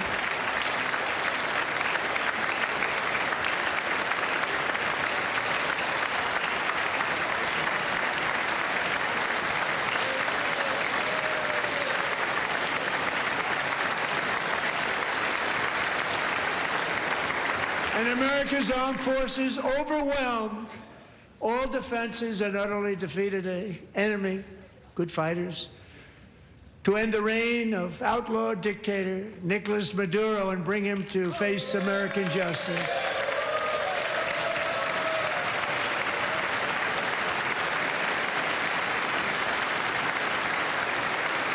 And this was an absolutely colossal victory for the security of the United States, and it also opens up a bright new beginning for the people of Venezuela. We're working closely with the new president of Venezuela, Delcy Rodriguez, to unleash extraordinary economic gains for both of our countries and to bring new hope to those who have suffered so terribly. They really did suffer. With us tonight is Alejandro Gonzalez. She grew up in a tight-knit Venezuelan family and was especially close to her beloved uncle Enrique. But after Enrique ran for office and opposed Maduro, he was kidnapped by Maduro's security forces and thrown into the regime's really infamous prison in Caracas.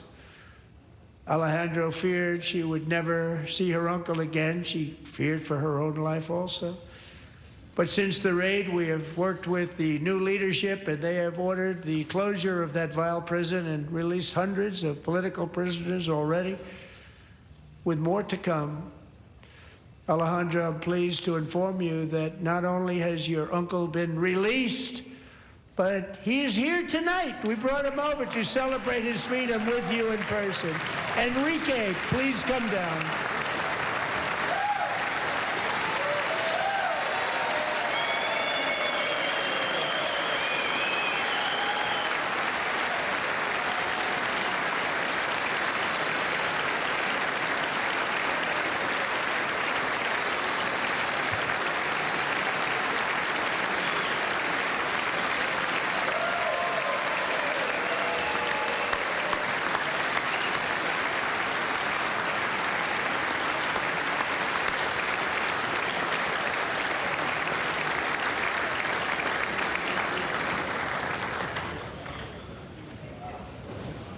Thank you, Enrique. Have a good time.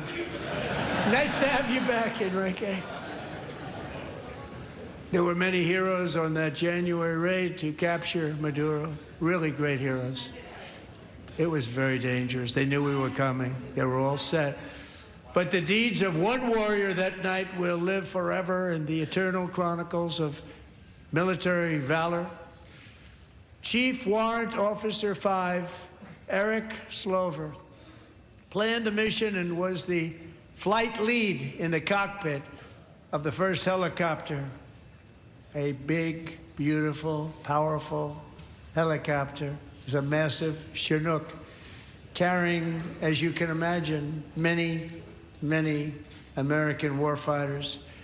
Wearing the dog tags his wife Amy had blessed with holy water before he left. She knew it was going to be a rough one. Eric steered the Chinook under the cover of night and descended swiftly upon Maduro's heavily protected military fortress. This was a major military installation, protected by thousands of soldiers and guarded by Russian and Chinese military technology. How did that work out? Not too good. While preparing to land, enemy machine guns fired from every angle, and Eric was hit very badly in the leg and hip, one bullet after another. He absorbed 4 agonizing shots, shredding his leg into numerous pieces. And yet, despite the fact that the use of his legs was vital to successful helicopter flight, legs are the most important part of flying a helicopter, to deliver the many commandos who would capture and detain Maduro was the only thing Eric was thinking about. Then, even as he was gushing blood, which was flowing back down the aisle, helicopter lands at a steep angle.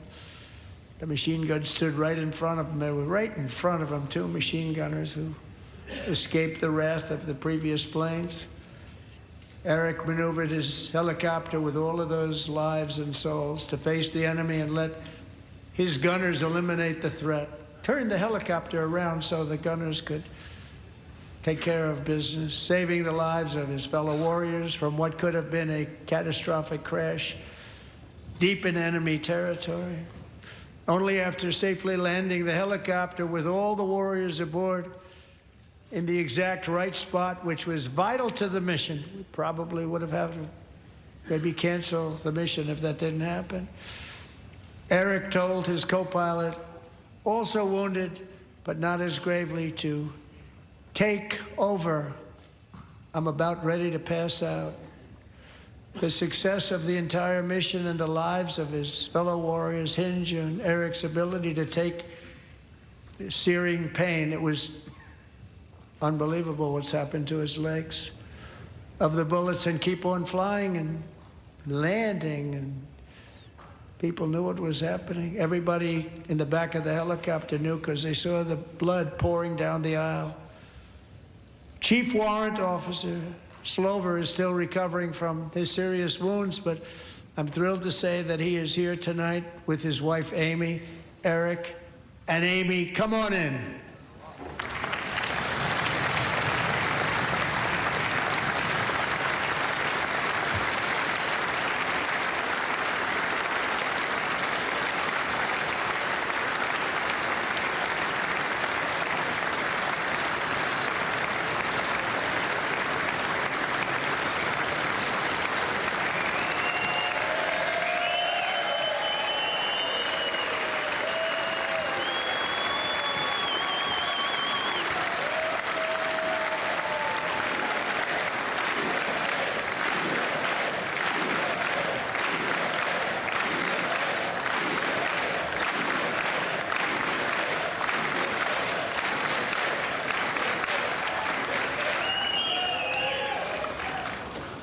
So we have a surprise for Eric and Amy. In recognition of Eric's actions above and beyond the call of duty, I would now like to ask General Jonathan Braga to present Chief Warrant Officer Slover with our nation's highest military award, the Congressional Medal of Honor.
Well, thank you very much, Eric and Amy. Great to get to know you. I met with them and with a lot of their fellow warriors at Fort Bragg recently. You notice the name Fort Bragg. We have it back. We brought it back. We won the First World War with it, the Second World War with it, and then they decided to change the name. So we changed it back. Everybody wanted to change back, too. And 10 of Eric's fellow warriors from that incredible night of victory will also be receiving medals at a private ceremony that will soon be held at the White House. And Eric will be there. Thank you.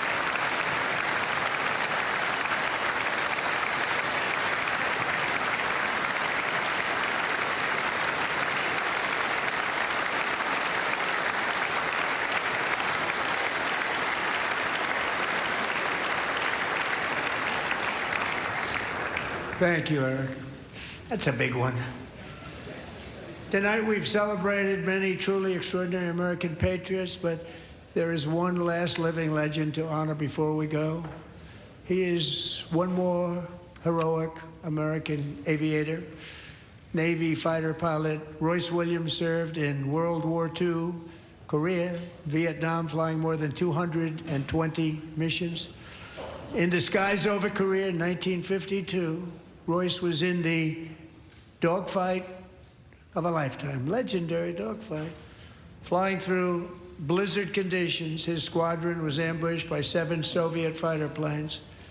It was his first aerial combat of the war, and despite being massively outnumbered and outgunned, Royce led the takedown of 4 enemy jets and almost destroyed the others, vanquishing his adversaries while taking 263 bullets to his own plane and being seriously hurt. His story was secret for over 50 years. He didn't even want to tell his wife, but the legend grew and grew. But tonight, at 100 years old, this brave Navy captain is finally getting the recognition he deserves. He was a legend long before this evening. Royce, please stand up, and I will ask the First Lady of the United States to present Captain Royce Williams with his Congressional Medal of Honor.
Thank you, Royce, and thank you, Eric. I've always wanted the Congressional Medal of Honor, but I was informed I'm not allowed to give it to myself, and I wouldn't know why I'd be taking it, but if they ever open up that law, I will be there with you someday. But you know, that's our highest honor, Congressional Medal of Honor, and that's a big thing, and it's an honor to be in the same room with you. Thank you both very much, Eric. Thank you.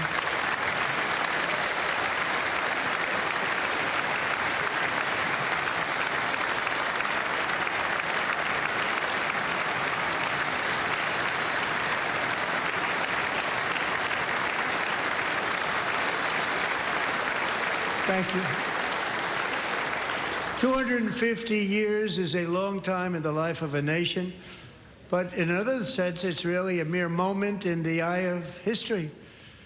Two of the gentlemen we met in the gallery this evening took their first breaths 1 century ago, 100 years before that, on July 4th, 1826, the author of the Declaration of Independence, brilliant, Thomas Jefferson, drew his last breath. Just a single long human lifespan separates the giants who declared and won our independence from the heroes who stand among us tonight. Everything our nation has done, everything we have achieved, has been the work of those few great lifetimes.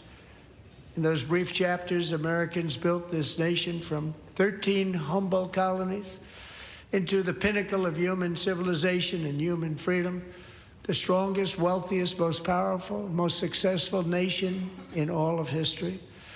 Americans ventured out across the daunting and dangerous continent. We carved paths through an unforgiving wilderness, settled a boundless frontier, and tamed the beautiful but very, very dangerous Wild West. From empty marshes and wide open plains, we raised up the world's greatest cities. Together, we mastered the world's mightiest industries and shattered history's monstrous tyrannies. And we liberated millions from the chains of fascism, communism, oppression, and terror. Americans lifted humanity into the skies on the wings of aluminum and steel. And then we launched mankind into the stars on rockets powered by sheer American will and unyielding American pride. We wired the globe with our ingenuity. We captivated the planet with American culture. And now we are pioneering the next great American breakthroughs that will change the entire world. All of this and so much more is the enduring legacy, unmatched glory of the hardworking patriots who built and defended this country and who still carry the hopes and freedoms on all of humanity's backs. For years they were forgotten, betrayed, and cast aside, but that great betrayal is over and they will never be forgotten again, because when the world needs courage, daring, vision, and inspiration, it is still turning to America. And when God needs a nation to work his miracles, he knows exactly who to ask. There is no challenge Americans cannot overcome, no frontier too vast for us to conquer, no dream too bold for us to chase, no horizon too distant for us to claim. For our destiny is written by the hand of providence, and these first 250 years were just the beginning.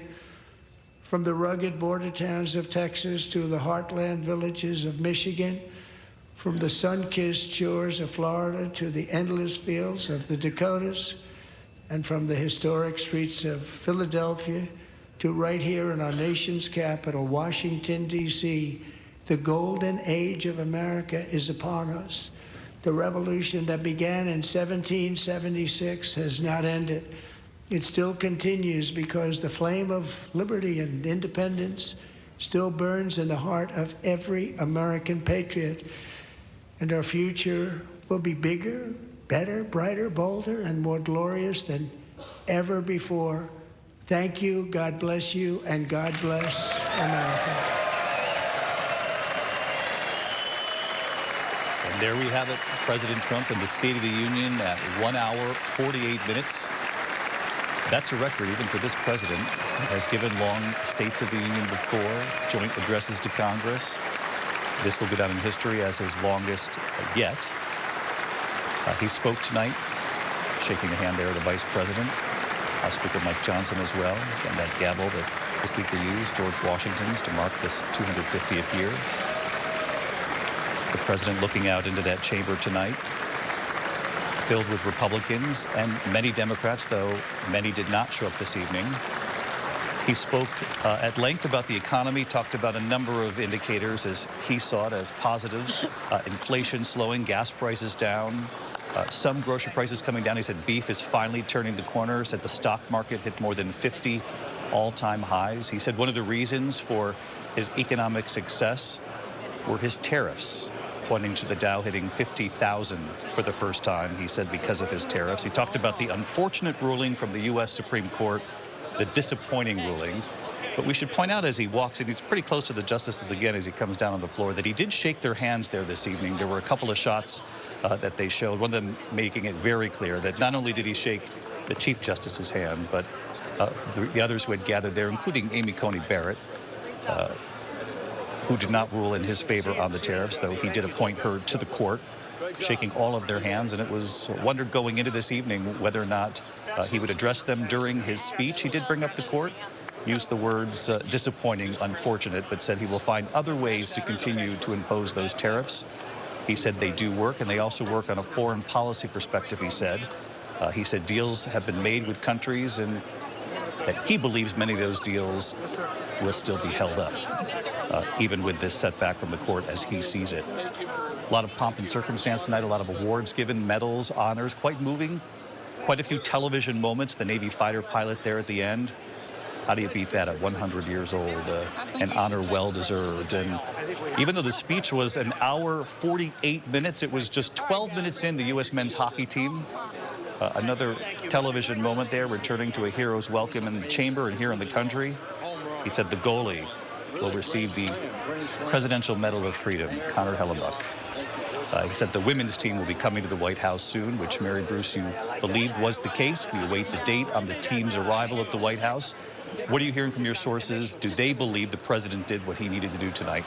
They do, David. Look, the president stayed very much on message, and it was clear that he was trying to reclaim the narrative on the two issues that are top of mind for voters and where polling has shown he is slipping and losing ground ahead of the midterms, and that's the economy and immigration. And over again, he tried to draw a sharp contrast with Democrats on those issues. He argued that Democrats are responsible for inflation, that his policies are turning things around, and he urged Americans, in his words, to hold on a little while. As you noted, yes, some prices are coming down, gasoline, eggs, but overall we know that grocery prices as a whole are up over the past year. But the president urging Americans essentially to give him more time, because we know so many simply aren't feeling the impact of his policies in his wallet, and it's been a problem for him. And on immigration, that made-for-TV moment, right, commanding those in the chamber to stand if they believe that the first mission of the U.S. is to protect American citizens, highlighting crimes committed by migrants. He's arguing that he is going to keep Americans safe. Of course, Democrats argue they're trying to do the same thing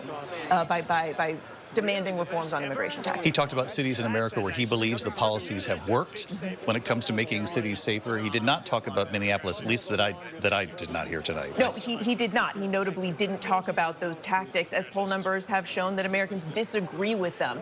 That the issue of immigration, which has been such a winning issue for him, he took a hit on that issue after his aggressive immigration enforcement tactics in Minnesota, where, of course, 2 American citizens were killed.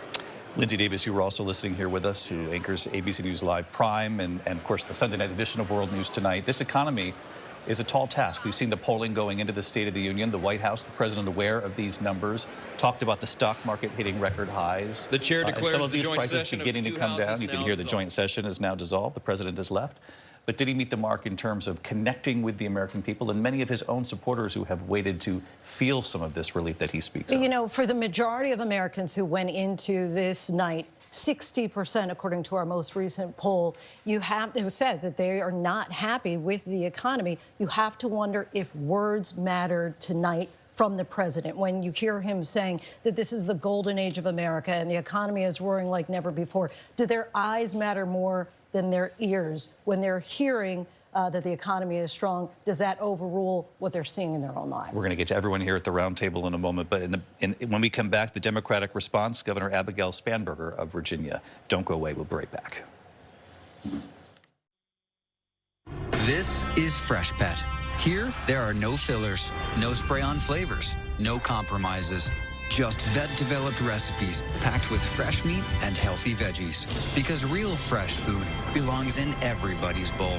For pain in multiple spots like here, here, or here, Salonpas patches stick firmly and remove comfortably once your pain is gone. Salonpas. It's good medicine.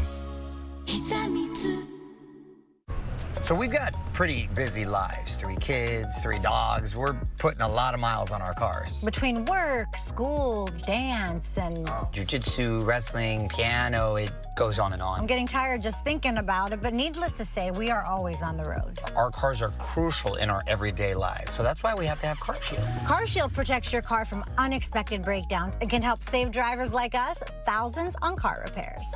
CarShield is America's most trusted auto protection company. With an affordable month-to-month plan, you get protection on up to 5,000 parts and systems, plus additional benefits that never expire. You know, I like to think I'm kind of like CarShield. Tough, dependable, charming. That actually sounds like you're talking about me. I'm the CarShield in the relationship, and I'm here to save your butt and save us money. Well, it is the perfect match. Every aging car needs CarShield to keep them on track.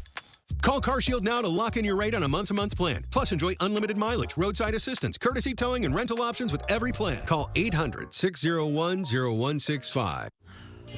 When allergies throw a sucker punch, the power of Claritin D punches back harder. Get fast, powerful relief of your worst symptoms, like nasal congestion. Claritin clears.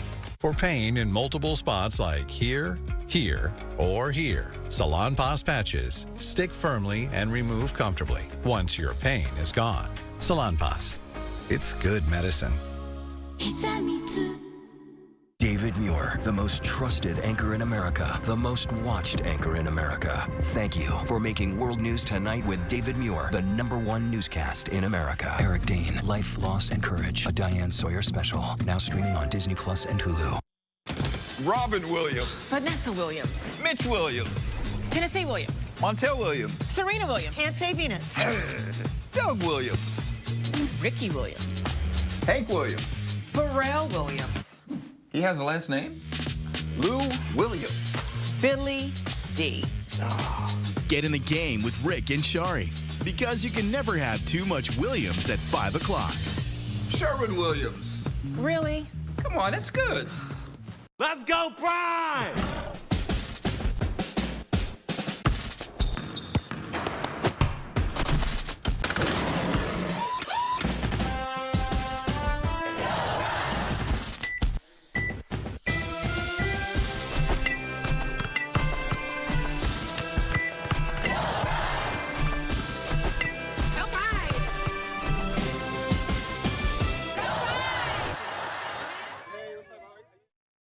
At Action News, we're filling the gap in radar coverage. I miss this. You and me just getting real. Let's turn this place into our feelings dojo. You two idiots are perfect for each other. You can do this. Is it on my face? No. RJ Decker, I'm a private investigator.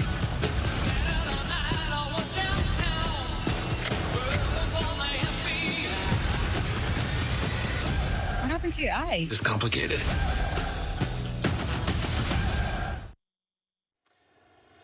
Welcome back. Just moments from now, Virginia's newly elected Governor Abigail Spanberger will deliver the Democratic response to the president's State of the Union address. She's the first woman governor of Virginia, former CIA intelligence officer. Let's listen to Governor Spanberger. Good evening. Good evening and welcome to historic Williamsburg. We are gathered here in the chambers of the House of Burgesses. In 1705, the people of the Virginia colony gathered here to take on the extraordinary task of governing themselves. Before there was a Declaration of Independence, a Constitution, or a Bill of Rights, there were people in this room. The people who served here ultimately dreamed of what a new nation, unlike anything the world had ever seen, could be. The United States was founded on the idea that ordinary people could reject the unacceptable excesses of poor leadership, band together to demand better of their government, and create a nation that would be an example for the world. And this year, as we celebrate 250 years since America declared our independence from tyranny, I can think of no better place to speak to you as we reflect on the current state of our union. Tonight, as we watched our nation's lawmakers gather for a joint session of Congress, we did not hear the truth from our president. So let's speak plainly and honestly. And let me ask you, the American people watching at home, 3 questions. Is the president working to make life more affordable for you and your family? Is the president working to keep Americans safe both at home and abroad? Is the president working for you? As I campaigned for governor last year, I traveled to every corner of Virginia, and I heard the same pressing concern everywhere. Costs are too high in housing, healthcare, energy, and childcare. And I know these same conversations are being had all across this country. Because since this president took office last year, his reckless trade policies have forced American families to pay more than $1,700 each in tariff costs. Small businesses have suffered, farmers have suffered, some losing entire markets. Everyday Americans are paying the price. And even though the Supreme Court struck these tariffs down 4 days ago, the damage to us, the American people, has already been done. Meanwhile, the president is planning for new tariffs, another massive tax hike on you and your family. And Republicans in Congress, they remain unwilling to assert their constitutional authority to stop him. They're making your life harder. They're making your life more expensive. They're even making it more difficult to see a doctor. Rural health clinics in Virginia and across the country are already closing their doors thanks to the so-called One Big Beautiful Bill, championed by the president and Republicans in Congress. And tonight, the president celebrated this law, the one threatening rural hospitals, stripping health care from millions of Americans and driving up costs in energy and housing, all while cutting food programs for hungry kids. But here in Virginia, I am working with our state legislature to lower costs and make the Commonwealth more affordable. And it's not just me. Democrats across the country are laser focused on affordability in our nation's capital and in state capitals and communities across America. In the most innovative and exceptional nation in the history of the world, Americans deserve to know that their leaders are focused on addressing the problems that keep them up at night. Problems that dictate where you live, whether you can afford to start a business or whether you have to skip a prescription in order to buy groceries. So I'll ask again, is the president working to make life more affordable for you and your family? We all know the answer is no. I grew up in a house of service. My mother was a nurse, and my father was a career law enforcement officer. I began my career by following in my father's footsteps as a federal agent, working money laundering and narcotics cases. I worked side by side with local and state police to keep our community safe and to uphold and enforce the law. Law enforcement officers across the country know that it is a unique responsibility to do the serious work of investigating crimes, comforting victims, and making arrests. It's about building trust, and that requires an abiding sense of duty and commitment to community. And yet, our president has sent poorly trained federal agents into our cities, where they have arrested and detained American citizens and people who aspire to be Americans. And they have done it without a warrant. They have ripped nursing mothers away from their babies. They have sent children, a little boy in a blue bunny hat, children to far-off detention centers, and they have killed American citizens in our streets. And they have done it all with their faces masked from accountability. Every minute spent sowing fear is a minute not spent investigating murders, crimes against children, or the criminals defrauding seniors of their life savings. Our president told us tonight that we are safer because these agents arrest mothers and detain children. Think about that. Our broken immigration system is something to be fixed, not an excuse for unaccountable agents to terrorize our communities.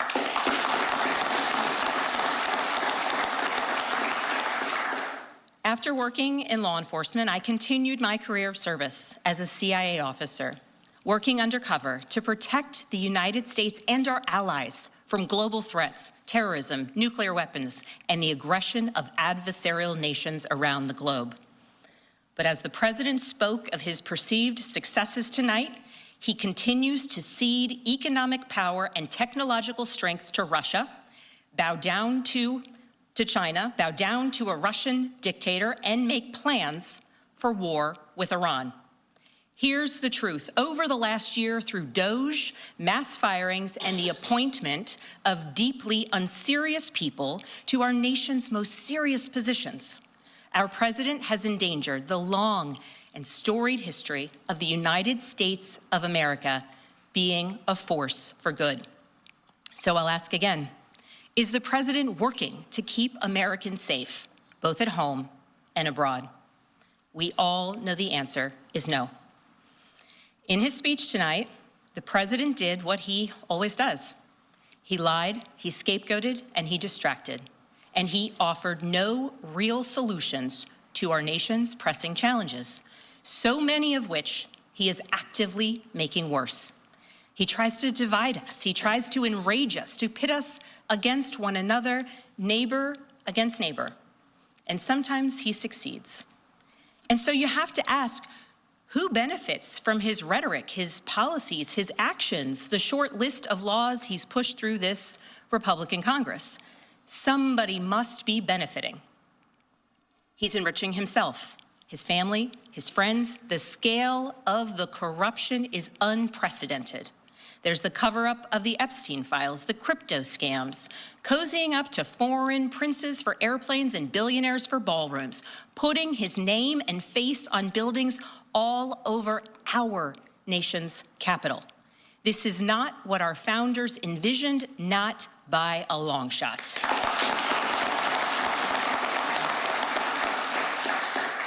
So I'll ask again, is the president working for you? We all know the answer is no. But here's the special thing about America. On our 250th anniversary, we know better than any nation what is possible when ordinary citizens, like those who once dreamed right here in this room, reject the unacceptable and demand more of their government. We see it in the determination of students organizing school walkouts all across the country, whose voices are becoming so powerful that the governor of Texas seeks to silence them. We see it in the bravery of Americans in Minnesota standing up for their communities, from peacefully protesting in sub-zero temperatures to carpooling children to school so that their immigrant parents are not ripped away from them in the parking lot. As a mother of 3 school-aged daughters, I am inspired by their bravery, but I am sickened that it is necessary. And Americans across the country are taking action. They are going to the ballot box to reject this chaos. With their votes, they are writing a new story, a more hopeful story. In November, I won my election by 15 points.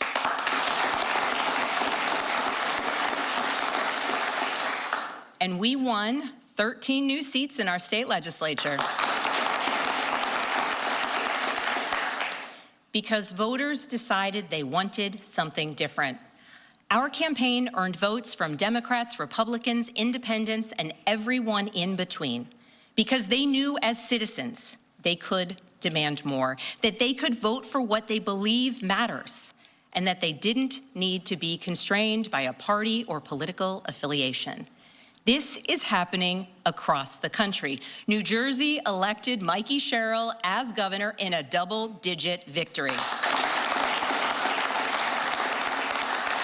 Democrats flipped state legislative seats in places like Georgia, Iowa, Mississippi, and Texas. The list goes on and on. Ordinary Americans are stepping up to run in the spirit of our forefathers. They are running to demand more and to do more for their neighbors and communities. I know the story well.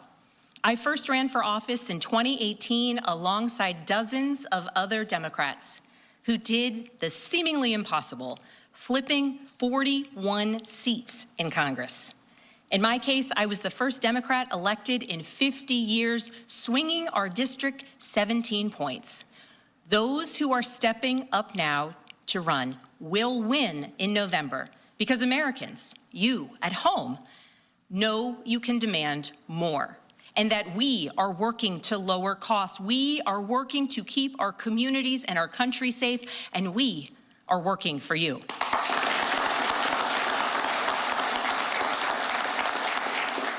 In his farewell address, George Washington warned us about the possibility of, quote, cunning, ambitious, and unprincipled men rising to power. But he also encouraged us, all Americans, to unite in a common cause, to move this nation forward. That is our charge once more, and that is what we are seeing across the country. It is deeply American and patriotic to do so, and it is how we ensure that the state of our union remains strong, not just this year, but for the next 250 years as well, because we, the people, have the power to make change, the power to stand up for what is right, the power to demand more of our nation.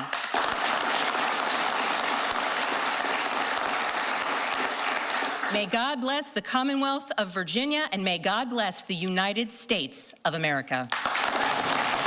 There you have it, Governor Abigail Spanberger of Virginia, the first woman governor of that state, winning in a decisive victory. Donna Brazil, I want to bring you in here tonight. First of all, this is not the easiest job after the State of the Union, whatever party's not in power, to have to give the response. She did fairly well there tonight, and do Democrats believe that she holds a key playbook in this midterm election year? There's no question that Abigail Spanberger and Micah Sherrill and many others, including the two Democrats who won tonight in elections in Maine and Pennsylvania, Democrats understand that they have to meet the moment, and that means being able to talk about affordability, being able to deliver for the American people. She's a rising star in the Democratic Party, but the Democrats are ready to earn the trust and votes of the American people this fall. With just a few seconds left, I want to go back to President Trump leaving the chamber here tonight. Former House Speaker Kevin McCarthy with us in studio. Great to have you, Kevin. I'm curious, did you think the president did what he needed to do here tonight, especially on the economy, where you've seen the poll numbers? He did. I think he did a really good job showcasing the greatness of America, starting at the 250th anniversary, showing us from Olympic heroes to war heroes to everyday heroes, going down and making his case by using these guests, from Delilah on the case of illegal hitting her car and harming her.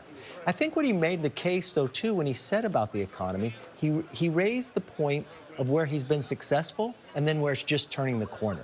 He's only been in 1 year.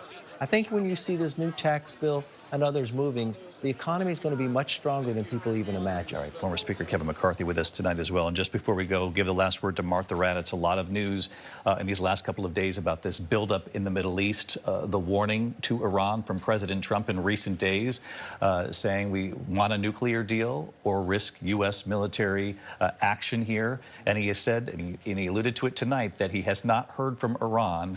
We will never build a nuclear weapon. That's right. As we sit here tonight, there are 35,000 U.S. forces in the Middle East prepared to possibly strike Iran. And what you heard the president say tonight, as you said, he will not allow them to have a nuclear weapon. He said they have been warned to make no further attempts for their nuclear weapons program. They continue and are at this moment pursuing sinister nuclear ambitions. But at the same time, David, we all heard him say that in June, and he said it again tonight, that they had obliterated Iran's nuclear program. This is going to be a very risky mission if they undertake it, and there's still a lot of questions about why. A lot of questions and a story we'll be watching in the days ahead here.